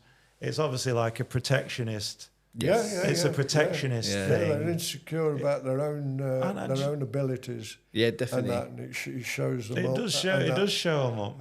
Yeah. You know, they're afraid of losing members, which means losing revenue. Yeah. I know, but this is like where it's like, I think, you know, it just ruins the art, you know, like don't be insecure. Well, a lot of people say, like a lot of people we've had on that would say, like, even like back in the day, like an Oida sensei would say, yeah, go train with these people. And again, that seemed to be, well, I don't know if there's a full consensus, like, but I mean, it's that a lot of people said, yeah, like back in the day, yeah, it was encouraged, train with these, do that, see what they're about. And then it must have been, I don't know when it was or what it was, but then suddenly, no. You know, it was like the Iron Curtain come down and no, we don't train with them. Yeah, don't do it. Don't train with no. What they're doing is wrong. Yeah. You know, well, and these things always. But it all comes down to it comes down to money. Yes. And ego. Yeah, definitely. Yeah, definitely. You know, losing revenue and losing face. Yes. Yeah, definitely. And the thing is that if you've got students which are gaining knowledge, and then they bring it back to the club, that's great. But then, what are you going to do as an instructor? Are you going to start and up your game? Are you going to start going out training? I mean, apart from just recently, because I've got an injury with tendonitis and that, so it's been a bit debilitating. But I mean, I'm 75 this year, and I still go and train on a regular basis with various people. I think it's keeping that big. That it's that again. One, putting the ego away. We don't know everything. Like, have a beginner's mindset. Yeah, like, exactly. When you get rid of the ego, it really frees you up. Yeah. And that I used to be in a class and think, I've got to, you know, people are sitting at the side watching, and I've got to be really good because I don't want. And then I thought, no, they're sitting at the side watching. Yeah. They're not allowed to have an opinion. Yeah, exactly. Yeah, because you know, get up and train alongside me and that. And once I started thinking like that, I was thinking about how I was training, how I was working, instead of performing for other people. Yeah. Yes. But I do think I do think these associations that are being very insular. I mean, I don't think they'll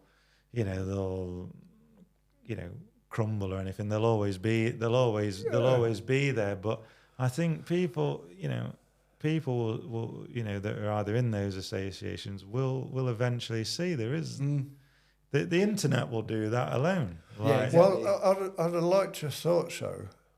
Yeah. You know, there's some good stuff out there, and there's some really bad stuff. And those people that put the bad stuff out, they must have looked at the good stuff. What is it about them that doesn't say, I've got to do something about this, because in comparison, I'm shit. But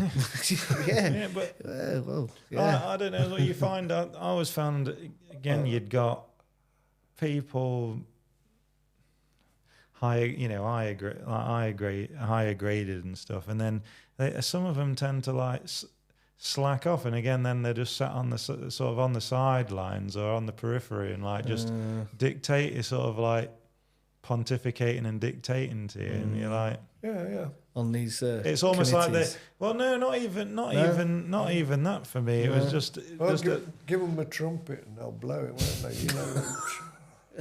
Yeah. Can't be doing with them. No. That was do you know what? That was the most freeing thing of leaving. You know, there was some good people. You know, the association as a whole, there was some good people there. In the KGB, some fantastic people in there.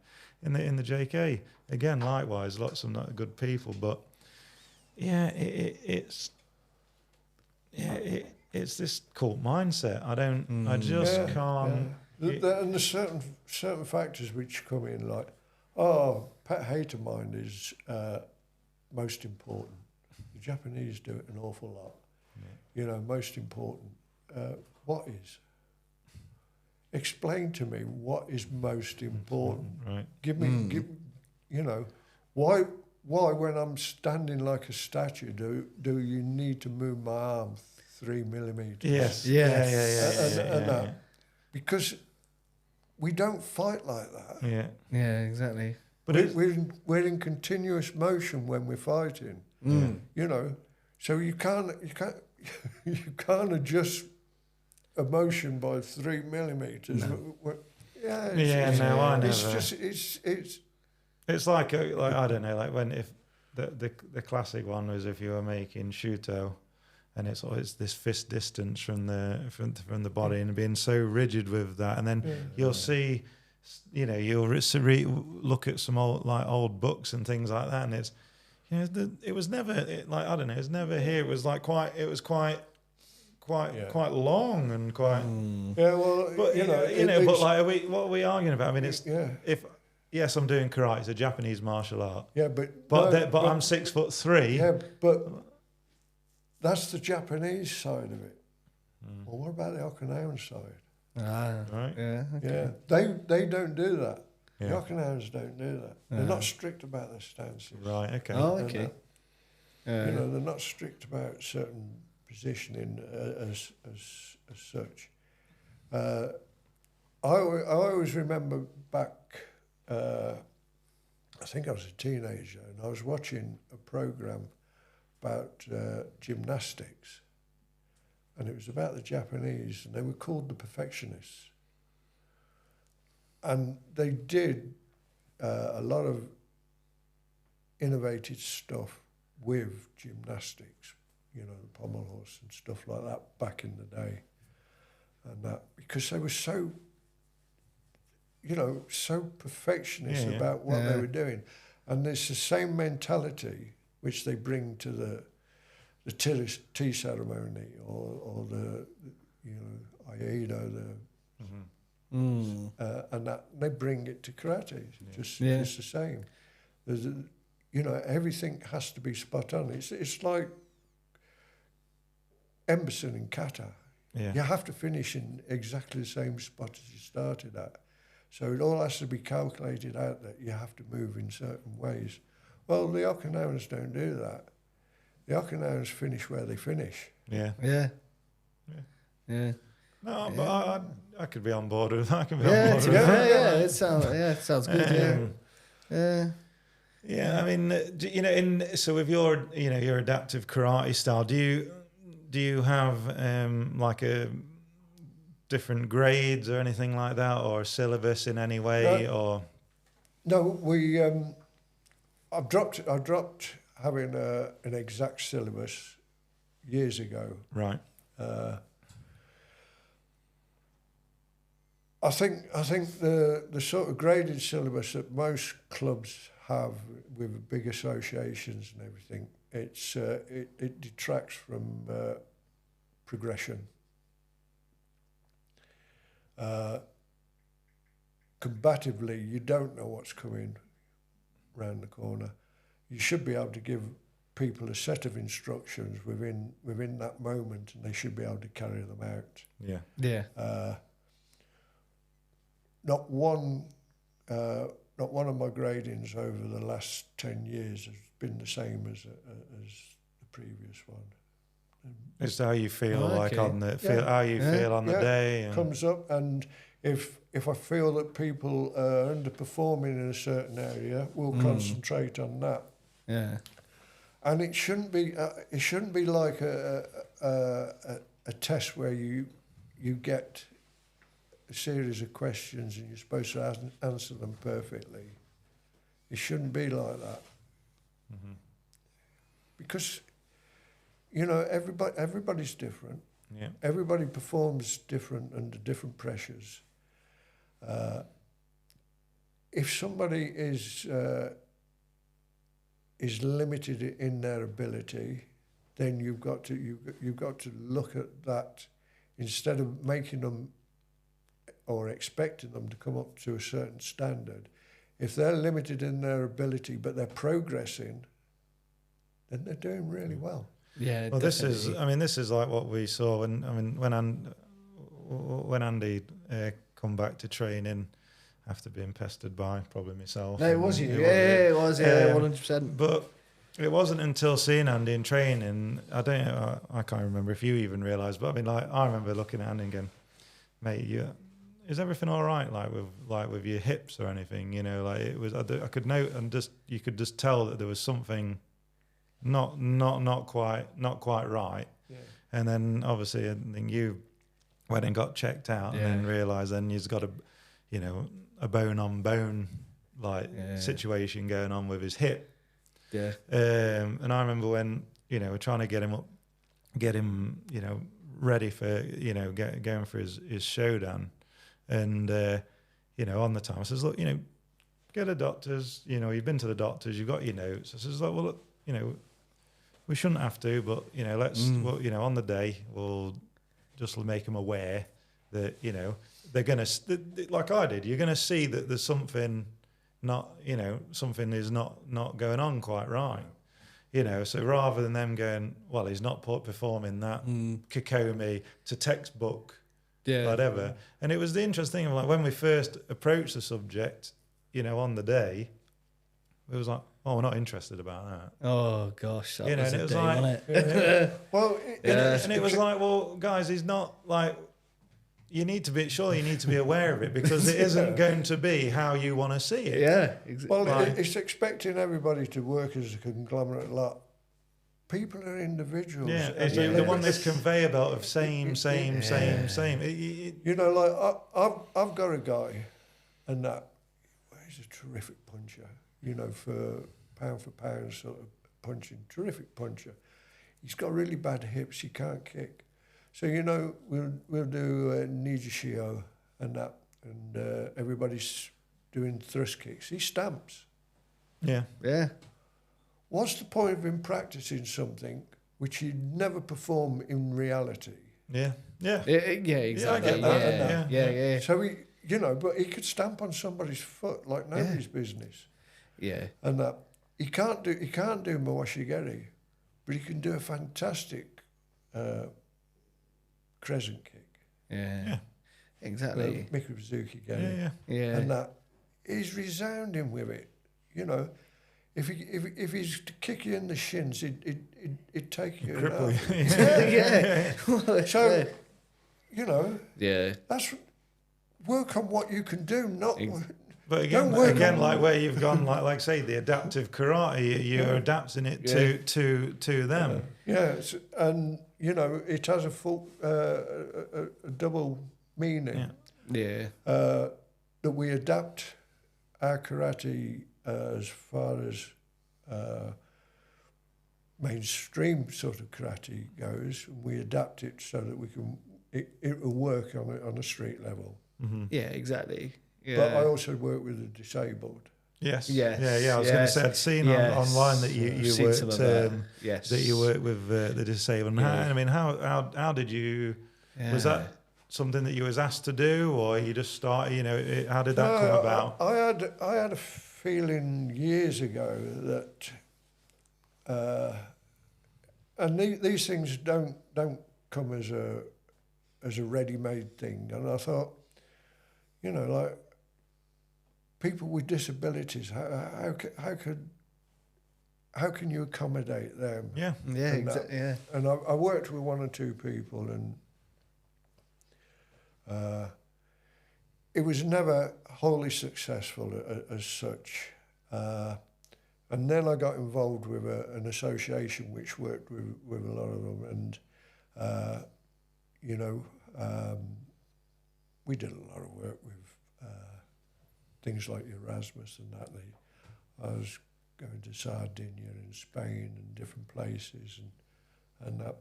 But politics and finances reared its ugly head, so I said goodbye to them. But a lot of the people that I'd been doing work with through them retained my services because they liked what I was doing. Yeah. And on the back of that, I built up reasonable reputation, and and a lot of knowledge. COVID helped because it meant that the way that we taught had to change. Yes. And the way that I teach now, I find it really beneficial, and I can see the results. Yeah. I think for me personally, sort of linking it back to the hip injury, I think the attacker isn't going to think, right, this guy's got a hip injury, this guy is disabled. If they're going to attack, they're going to attack regardless. So I think, personally, my opinion is everybody should be taught karate, whether they're disabled or not. It should be adapted for them. We had when we had John Gardner on the first time. I mean, I know he teaches. I must apologise, I can't remember the lady's name, but I've got the name, Helen Marsh Sensei. Helen Marsh, that's right. And she's in a wheelchair. Yeah. And you see her training, 100%. She's doing it better than a lot of people that are not in a wheelchair. Well, yes, I've got some people in wheelchairs who are non-verbal and very limited mobility. I will hold a pad for them, and they will hit it as hard as possible. They wouldn't hurt a fly with them, but they were working at 100%. Yeah. Because that's the best of their ability. Yeah. Absolutely. Yeah. You know. Yeah. You get these things where they say that, it should be all inclusive. It is all inclusive, but you can't put somebody with disabilities in a mainstream club and expect it to be a healthy situation, because it doesn't work like that. Yeah. So, we work with people within a club environment, but they've all got disabilities of different calibers, and either learning disabilities, physical disabilities, or both. And they can work within that situation, and it's how you set it up. Because you can't have people in lines like you normally do in a mainstream club. And we all sit in a circle. Mm-hmm. Yeah. Did you find, like, when you first started, teaching people with various disabilities, did you feel like, were you there like thinking, I don't know if I can do this. Can I do it? Was it a thing, or did you think? It was one of those. No, I'm gonna. Obviously, you've got the doing all the adaptive karate, but then you're really like adapting it. Then it's like anything that you do. You're the sum of your experiences, and the more I experience working with people, hopefully the better I became at teaching them. Yes. Yeah. Some of the people that we teach, that are like at day centres and different things, we've been going there for 8 years more. Yeah. Yeah. Okay, we had a break over COVID and that, but we're going back with them 8 to 10 years. So we've been with these people and that, and they don't get any better. Because the fact of the matter is that most of these people are deteriorating at a faster rate than an able-bodied person is. But they're still there and they're still working. Yeah. And I imagine they're getting the positivity out of like doing it. Yeah. We have a great time. Yeah. We enjoy going there. We look forward to going there. And they look forward to seeing us, and we have a good laugh as well. Yeah, well, that's what that's what life's about. You've got to be able to have a laugh. Enjoyment. Well, some of them are so funny. They're so funny because they haven't got filters either. A lot of them.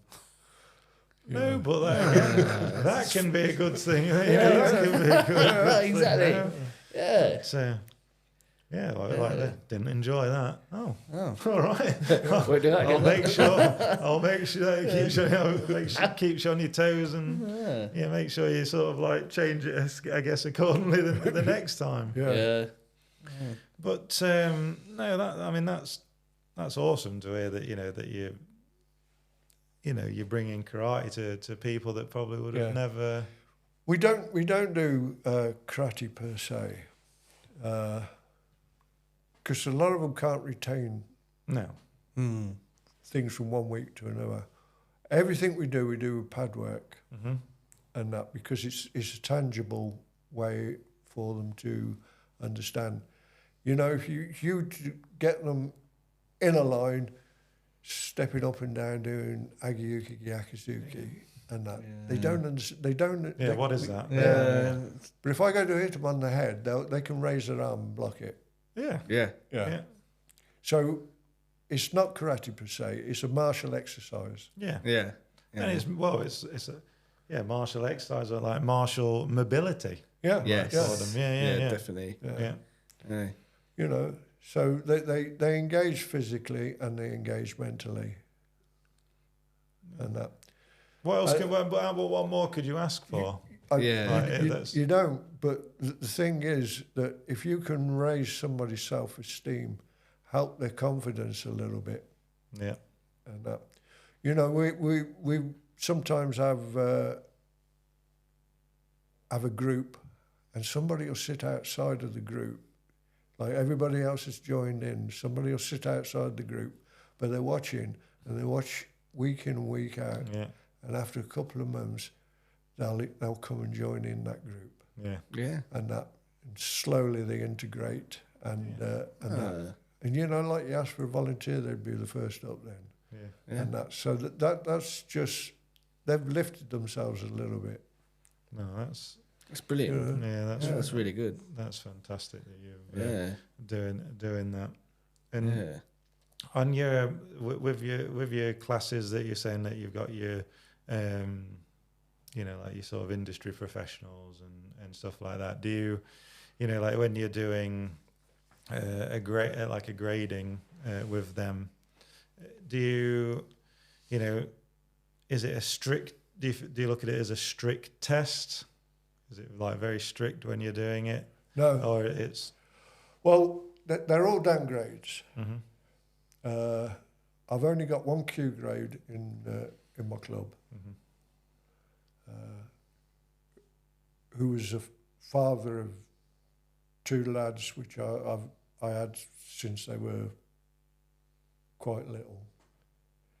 In fact, they only used to come up to my elbows at one time. They're both taller than me now. And he joined a while ago. He's the only Q grade that I got. Everybody else is a downgrade. And we've got a grading coming up this weekend. Got 3 showdowns going for knee down, but all the others are 4th down and above. Yeah. So the one of the last ones that graded, as he's grading, he took a class. Yeah. And he had to work on specific things. So he had to study that for himself, and then had to teach it in such a tangible way that he got the point across and that. And he did it. He did a brilliant job. And it was about targeting, trajectory, focusing, and that. And he brought so much to that lesson, and that was his grading. Yeah. We used to do it like if people wanted past when we were in the previous association, like if people had passed their showdown, I always used to try and spring it on them, like, right, you've got a week or so, I want you to teach a class, like once it passed, just to again, show the other students that, look, it can be done, it's not all that scary, Well, I've got a guy with us, he's only a little bit younger than me, he's been training for years. To be honest, his knees are shot and different things. He's got his problems. But he turns up most weeks, every week, let's say. He'll struggle, and he'll have to go and sit down. He's a 4th down. He's due to take a fifth dan eventually. But I've set him a task of working in a sitting down position. Okay.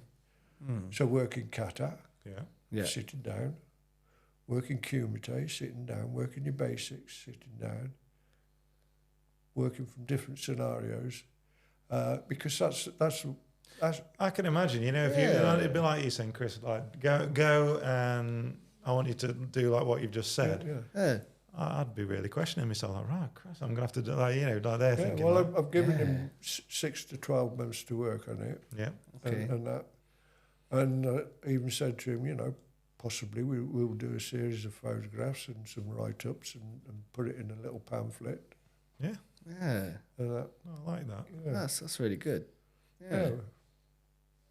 Because he couldn't do a normal grade. No, it's like in the hall that, you know, in the hall that we're connected to tonight. You know, you've had the sit and get fit. Yeah. So again, like they're adapting exercises and things to do from a sat position. So you know, if they can do an exercise routine from a sat position, again, like why can you not adapt? You know, karate. You know, until you start thinking about it, there's so much you can do sitting down. No, I really admire it, Sensei, because, you know, like otherwise, you know, if you're saying like if his knees are shot, or, you know, or whatever an injury someone may have, you know, you're just like, well, that's me done then, you know, and you just sat at home and festering, I guess. Yeah. Like, you know, and then with this is like, you know, you're getting people out of the house, you're keeping them motivated, socializing. Yeah. You know, definitely. Yeah, because see, with the big associations, everything's just put into that bundle and that. Yeah. We're all individuals and we're. I often say, you know, the seminars and that, I say, who owns the kata? People look at you a bit quizzical and that. And they'll go, Ginshin Fumikoshi, or, you know what? And I go, no, you own the kata. Yes. Simply because kata only exists when you perform it. Yeah. Yeah. The rest of the time, it doesn't exist. It doesn't exist on videos. Doesn't exist on photographs. Kata only exists when you perform it. You own it.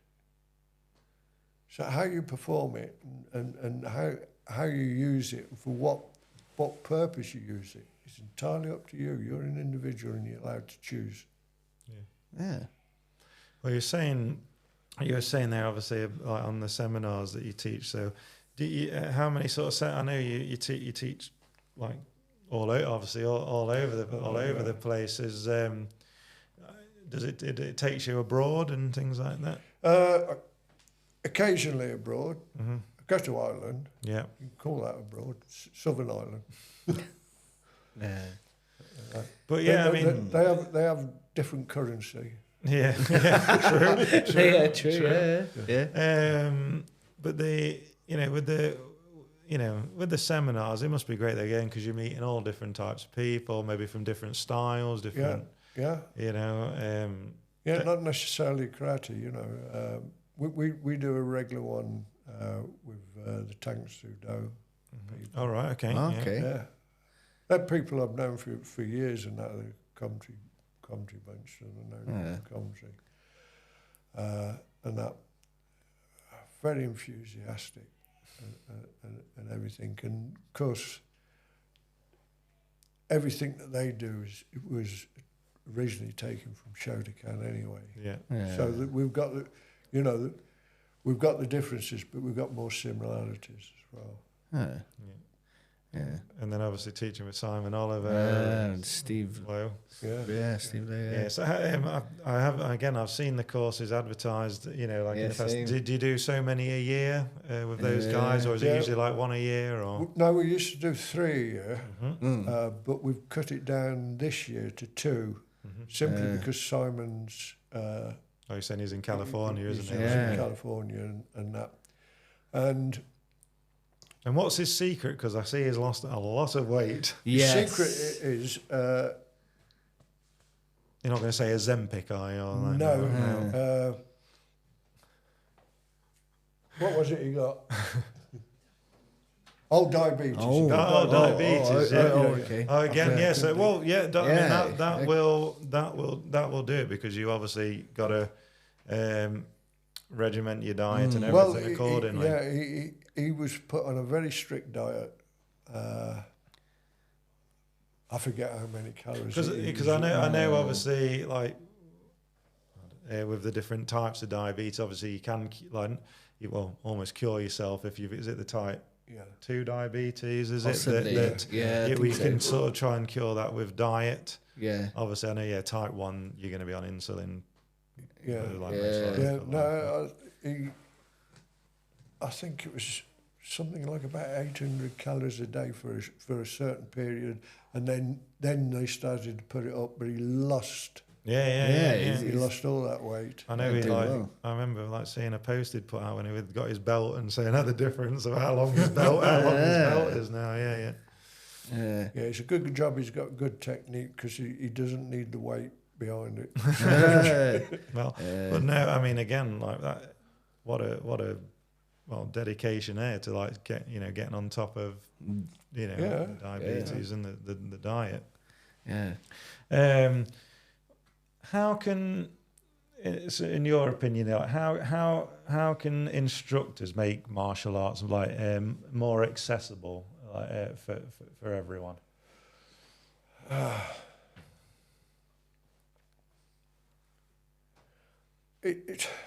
think it's your approach. As I say, we just adapt what we do, so it accommodates anybody. Size, gender, abilities, disabilities. Mm-hmm. You just got to understand that everybody's an individual and be open-minded. Open-minded. But, if you're looking back, over your journey, what would you say the moments that define, your career the most? There's lots of them. I mean, one of the unfortunate things that's just happened is we've lost Peter Considine. Yes, I saw that the other day. And again, I went through because he hadn't been teaching just recently because he had a hip problem. But I was training with him on a fairly regular basis. I made it a policy to go and train with him once a month, and we over a couple of years been doing that. People like him, so inspirational. Every time I train with him, I picked up some snippet, pointer on this and that. They're it's a big loss to the martial art world. I mean, I'd again feel ashamed. I'd only come sort of aware of who he was probably just 5 years or more ago, and was seeing some interviews with him and things like that. And again, I was chatting with Stuart Amos, and I know he'd been trained with him as well, and he spoke very very highly of him, and again, it's like Matt Price, he used to go up there and train with him, and there's so many. I mean, but again, this is that again. So I suppose been feeling probably been trapped, I guess, in associations over the years that you don't need to worry about anyone else, and then feeling God, again, when you sort of come out of that mindset or whatever you want to call it, and realizing that there's again all these people that you've never had the chance to train with or now won't get the chance to train with. It's mad. It is, yeah. Well, as I say, there's been loads of moments that, and I've been really fortunate. The people that I have trained with, and still train with some of them, and that, you know, Paul Enfield, Michelle Enfield, and that learnt so much from them in just a short time. You know, they were over in England. So there's people like that. Yeah. You know, and that spurs you on to look in other areas and open up. Yeah, and basically, like, constantly being, I guess, stimulated, stimulated and Yeah. enthused, Yeah. and yeah. Again, that open mindset. Yeah. Yes. Yeah, definitely. What advice would you give to someone, you know, like starting, that was interested in starting karate, like now, if being young or old, I guess? Yeah. Be discerning. And that there's lots of information and that. So you can look at what you're doing and compare it to what's going on in the wider world of martial arts. Don't get stuck with just karate, because there's other things in martial arts which, you know, there's the Philippine martial arts, the Malaysian martial arts, the Chinese martial arts. Experience them all, you would say. Yeah, experience them all, pinch the best bits, and that. Look at the rubbish. That gives you information not to do it. Yeah, true. Yeah. What would you say that karate? You know, could you boil it down to like what does karate mean to you?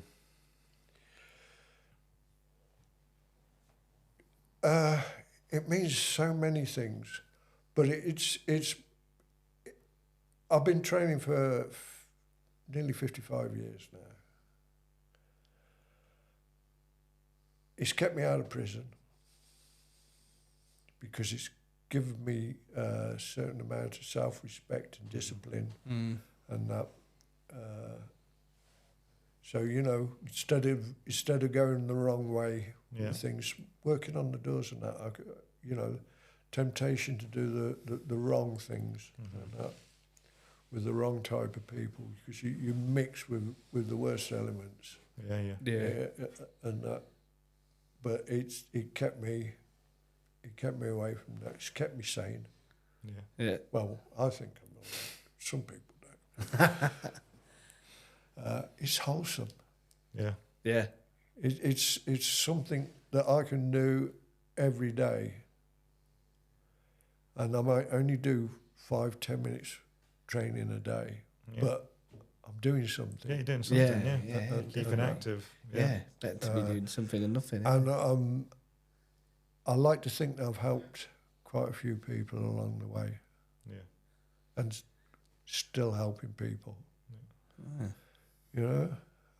I think that's one of the best things, even if you can help one, you know, you help one person, you know, like it's like you say, that focus or anything like that can keep people, if they're one, like you say, either going down a wrong path, or, you know, the mind's not be quite right, that you're giving them that focus to give and something. talking about the mind not being quite right, it helps me with my thinking. Yeah, no, I can Yeah, tell you. in you know, like, it's, I can't quite put it into words, but you know, I think It gives you clarity, like when It when gives you're me- doing yeah, it gives you clarity. Gives me clarity, and it helps me stay honest, Yeah. because I have to examine everything that I'm doing, and that. But I have to examine it honestly. I can't fool myself. I can't kid myself, Yeah. Yeah. and that. I totally get that. I get that. Yeah, definitely. I think that's like where, you know, as an instructor, I think every instructor needs to be honest like that, like honest with themselves. Before you become an instructor, you should have an honesty test, and that. No, there's so much dishonesty in martial arts. Yeah. And that, not just karate, and that. You know, if you're going to advertise as I can teach you this and I can teach you that, you've got to understand that you've got to be able to teach that. Yeah. If you're giving somebody a false sense of security and that, you know, you should be taken up before the trades description. Yeah. You should be able to do what it says on the tin. Exactly. Yeah, absolutely. And you've got to be able to know what's in the tin. Yeah. You've got to really you can't say I can teach self-defense, because you can't teach somebody how to think. No. You can give them ideas, but you can't teach them how to think. Yeah. And you know, the mind's the best weapon that everybody's got, and to train that, you've got to be able to do it yourself. Yeah. You know, lots of self-analysis as well. Not be scared of like you say, picking yourself apart. Especially nowadays, like everyone with a camera phone as well. Like if you're doing something, do it. Put it on slow motion. Watch it back. See, be self-critical. Because there's a lot of people. I've come across a lot of people in martial, like just in the karate world, that can't be self-critical on themselves. You know, they're doing it right, and they believe they're doing it right, and that's that. Well, it's like, let's go back to competition. I don't want to, but let's go back to it. I've seen some people that judge kata, but I've seen them do kata. They're pants. How can you judge somebody if you can't do it yourself? No, I I agree with that. Yeah, because if you can't make your body work the way that it's supposed to, if you can't power generate, and that, if you can't move correctly, and that, how can you judge somebody? You can't. Yeah, exactly. They should all be made to do kata competition before they're allowed to judge. Yeah. But like, you'll find though, I mean, again, you'll get like people that have been great competitors and that over the years. But then when they were like, obviously, pack up, retire, whatever you want to call it, from competition, there's a lot of people that don't obviously go down the road of becoming a judge or a referee or anything like that. So that then obviously leaves the window open for people that have never done competition, which then, like you say, are then judging people. I always call them the has been, never has been. That's their only claim to fame, and that they laud it. Some of them do. Yeah. But that brings you back to the honesty question, isn't it? Yes. Be honest about it. Or be honest about yourself. Yeah, because the only way you're going to big yourself up is by pulling somebody else down. Yeah. And it's dishonest. Yes. It is. It's not good. Where does the future? What does the future look like for adaptive karate? Well, I intend to carry on teaching disabled classes. I've tried to cut back a little bit on the seminars because you can get a little bit stale doing it. And also you can become a busy fool, because I was doing quite a lot for charity with the Karate for Mental Health, so I've cut back on that a little bit. And it requires a lot of time, And a lot of traveling, travel. and different things. But it also inspires me to study.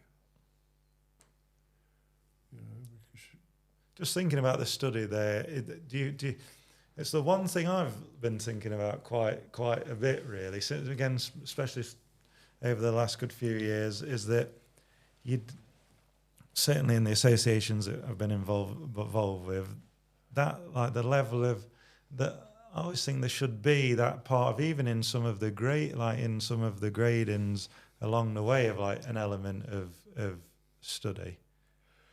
you should always be studying your art in one form or another. I admire people like Steve Lowe, particularly Steve Lowe, because he studies so much, and what he teaches, his study is 2 years ahead of what he's teaching, Right. continuously. Oh, wow. You know, and he astounds me. And you know, like we talk about Les Bolkar, Yeah. and he's phenomenal. You know, like he gets a lot of criticism and all the rest of it. It does. Yeah, he does. If Brenton, you've yeah. ever been on the mat with him, he's phenomenal. Yeah. You know, for his size and everything, he always surprises me with his the amount of knowledge that he comes up with, and the understanding of technique. Yeah. Yeah. Yeah. And to be like that, you've got to study your art. Yeah. Yes. You've got to go. You've got to go into it. And you know, how many people really pressure test what they're teaching? I bet it's slim. And, Yeah, definitely. you know, look, the stuff that I teach on seminars, I've pressure tested it, and I've had I always pick opponents who are bigger in stature and that than me, you know, taller, heavier, really strong. All of them are younger. And that. And if I can make my techniques work on them, then I feel legitimised in teaching that. Yes. Yes. Yeah. Yeah. But most people don't. No. They don't pressure test that. No, they talk. Yeah. They talk a game. Yeah. Yeah. Yeah, but they can't walk it. Yeah. Well, Sensei, I'm going to hand you over to Andy. We always finish the podcast with a few, a little bit of a few light, fun questions. So I shall hand you over to Andrew. Far away. Oh, wow. Normally I have to give people like a few seconds, but Sensei, you're straight in there. I like that. So I'm going to kick off with my first question. Your favourite kata? Whichever one I'm performing. I'm not being flippant when I say that. No. And I can't say I've got a favourite. Okay. But I've been working on Sanchin now for about the last 6 years. You know, like it's looks like it's the simplest kata in the world. It's the most complex kata. Yeah. One of the hardest ones to perform correctly. And I've been sort of studying it for 6 years because it lends itself to so much that's actually happening in martial arts, especially when it comes to application. Yeah. Gives you that structure and the strength and the different things. So that's one. Okay. Well, we'll take that one. Yeah, we can take that one. Yeah, Take what that one's one. fine. Yeah, So, I'd you know, especially the Shotokan people. Well, we've got Hengetsu, yeah. but I would say to them, find a good instructor that can teach you Sanchin, and it'll inform you about a lot of your other katas. Yeah. You know, because all the answers are all in certain katas. Like Teki Nyanshi, Sanchin, and Tensho. Oh, excellent. There's a lot of answers in those. Yeah. So I'm going to rephrase the second question with you not having a favourite kata, but if you had to pick a kata for bunkai, which kata would it be? Most probably the teki katas. And it has to be 1, 2, and 3. Okay. So teki stroke nyanshi. Yeah. Okay. Favourite technique to use in kumite? No, it just depends. Okay. Well, if you're up close and personal, I'd bite them. Yeah, stamp on the toes. That's the best answer yet. I think that's the first time I've had a bite in there for favourite kumite technique. Okay. When you were competing, when you was competing, like what was your favourite? Yeah. Like, did you have a favourite technique? Mostly it was sweeping. Sweeping. Okay. All right. Combatively, the slap. The slap. Yeah. I've knocked more people out with a slap than I have with a punch. There we go. Right. Okay. Best male competitor that you've seen, yeah. Like, past, present. Yeah. Again, it's really hard to choose, and that I think you asked Dean a similar question. Yeah. Yeah. And you've seen these people. I mean, I rate Matt Price. Yeah. I rate Frank Brennan, Ronnie Christopher. I rate Dean. Yeah. There's loads. And those are the latter ones. And then you've got the old school ones as well. Yeah. They were all good in various ways. Yeah. That's fair enough. Well, no favourite. No favourites. No. Okay. And we used to look at a lot of different. You got people like Steve Babs. That name rings. Yeah, it does actually. Yeah. Kickboxing. No, Alfie Lewis. Yes, I've heard of Alfie Lewis. Yeah. If you seen them in their day when they was fighting and that, they were great to watch. Yeah. Spectacular, some of them. Yeah. Okay. Best female competitor, if you have one. If you don't, it's absolutely fine. I can't really say as such. Yeah. I mean, okay. Yeah. I don't want to sound so. We never watched the females all that much. No, that's fine. No, that's fine. Yeah. And that, I mean, obviously, there's people like Karen Finley and those and it was Karen Finley and Julie Nicholson. Julie Nicholson Sensei. Julie Nicholson Sensei. Yeah, definitely. They were all good. Yeah. Okay. Yeah. But we were always down the pub all the time when we were fighting. We was up in the bar in Crystal Palace. Okay. So next question. You mentioned some names there, Ronnie Christopher, Dean, Hodgkin. If you're picking or building a 5-person kumite, who would be on it? Past, present, and future. Who would be on your 5? Yeah, your dream team of kumite. Yeah, which type of kumite? Okay, sorry, competition kumite. Competition. Yeah, competition. Right, just point fighting. Yeah, yeah.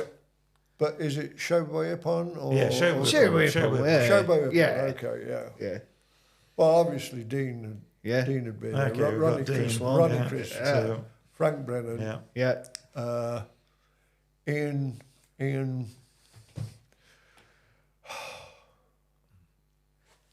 Ian. We'll go with Ian. from up north. Oh, what's it? It's a good old mate of mine. I can't remember his last name. Roberts. Ian Roberts. Here we go. Ian Roberts. Yeah. Phenomenal fighter. Yeah. One more. You got one more. My old mate, Glenn Davison. Glenn Davison. Sounds like quite a team. Yeah. Yeah. That's it. Okay. That's your five. That's your five. That's it. That's your five. So, Team Kata. If you could pick a team for Team Kata. Again, same rules apply. same Yeah, rules. past, present. Yeah. Yeah. Well, obviously Frank Brennan. Yeah. Well, let's go with one of the old teams. It was Rob Williams, who used to compete with him, and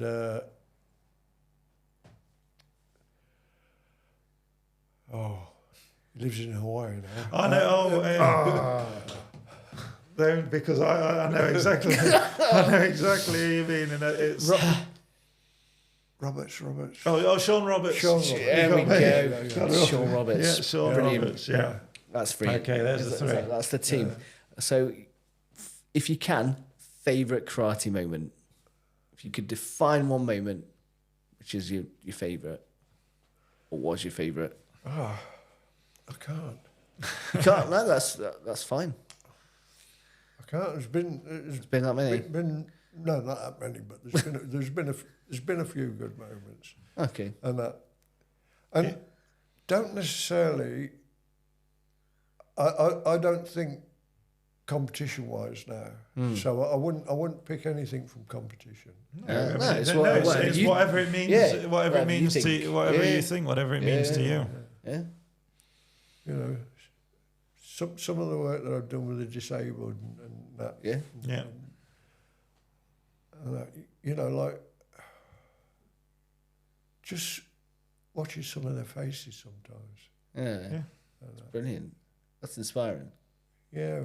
I mean, I've got a little lady that we've worked with for years now, and her health's deteriorating bit by bit. She'll get up every time. She's got spina bifida and everything, and that really struggles to move. But she's very intelligent, listens to everything you say, and she'll get up and perform to her utmost. Yeah. And I you know, those are good moments. Yeah, that's fair. Those are great moments. That's fair enough. We'll take them. We'll take that. Yeah, okay. The instructor who's had a long-lasting effect on you. As I say, I've got to say Peter Considine's had a big effect.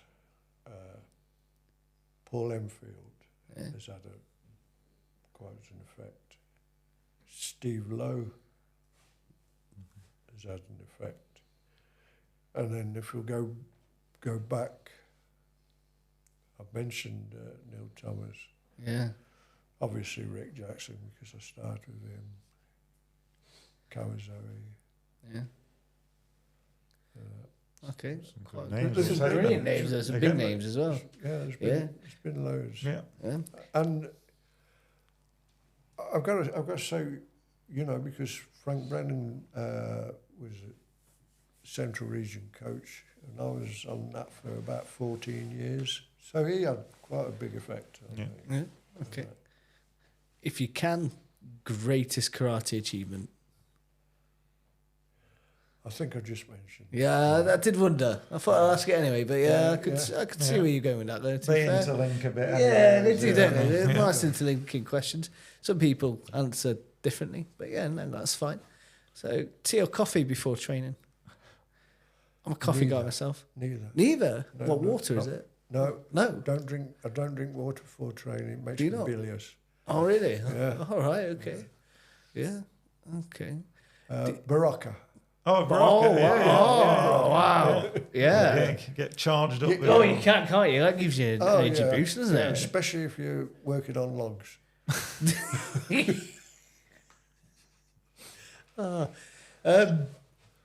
Do you have a post-training meal at all? A favourite post-training meal at all? No, only by accident, not by design. Yeah. And I often, I mean, my breakfast is either breakfast, which is the bacon and eggs business, or I'll have a smoothie. Okay.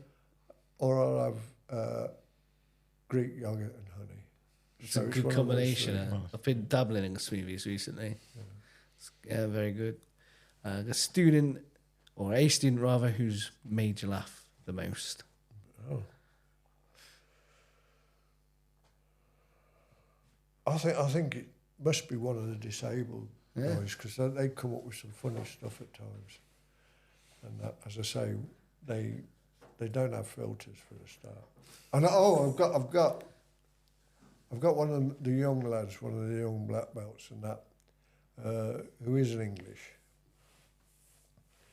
So I'll ask a question, and they come up with some obvious answers, but I hadn't thought of it. I'm expecting to dazzle them with my question, and that. Yeah. They come up with such perfectly honest and straightforward answers. Oh, excellent. Yeah. Okay. Yeah. And it makes the class laugh. Yeah. Yeah. Because it stumps me. Brilliant. Yeah. Favorite tune. Favorite training song. Oh, training song. So yeah, favorite training song. Oh, I don't know. And, Eye of the Tiger. You mentioned that earlier. I thought you'd go there, Sensei. I thought you'd go there. That was okay. then. And that.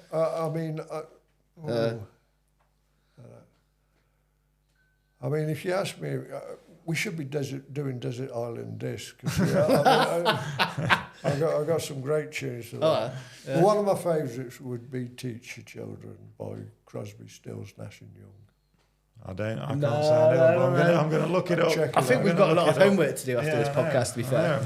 No, but no, that's all my quick fire questions, and it's been brilliant. Yeah, thank you so much for taking the time to come over to the studio as well. It's been great to have you here. Thank you. Yeah, well, there's loads of stuff that we didn't get round to. I'm sure there's that. You always go away from these things and think, I should have. Don't you worry. We can always do part 2. There we go. Yeah. We should get Dean here and some of the others. Do you know? I mean, yes. I have had that. This conversation with my old man as well, and try to get my dad, Dean, it'd be great. We did talk about some of the old, some of the Grantham and Nottingham guys, but it would be nice to try and do a group one of some of everyone that brilliant. Yeah. And Dean, if you're listening, Well, yes, no, thank you. Thank you so much for coming on the podcast, Sensei. Thank you. Thank you. Thank you.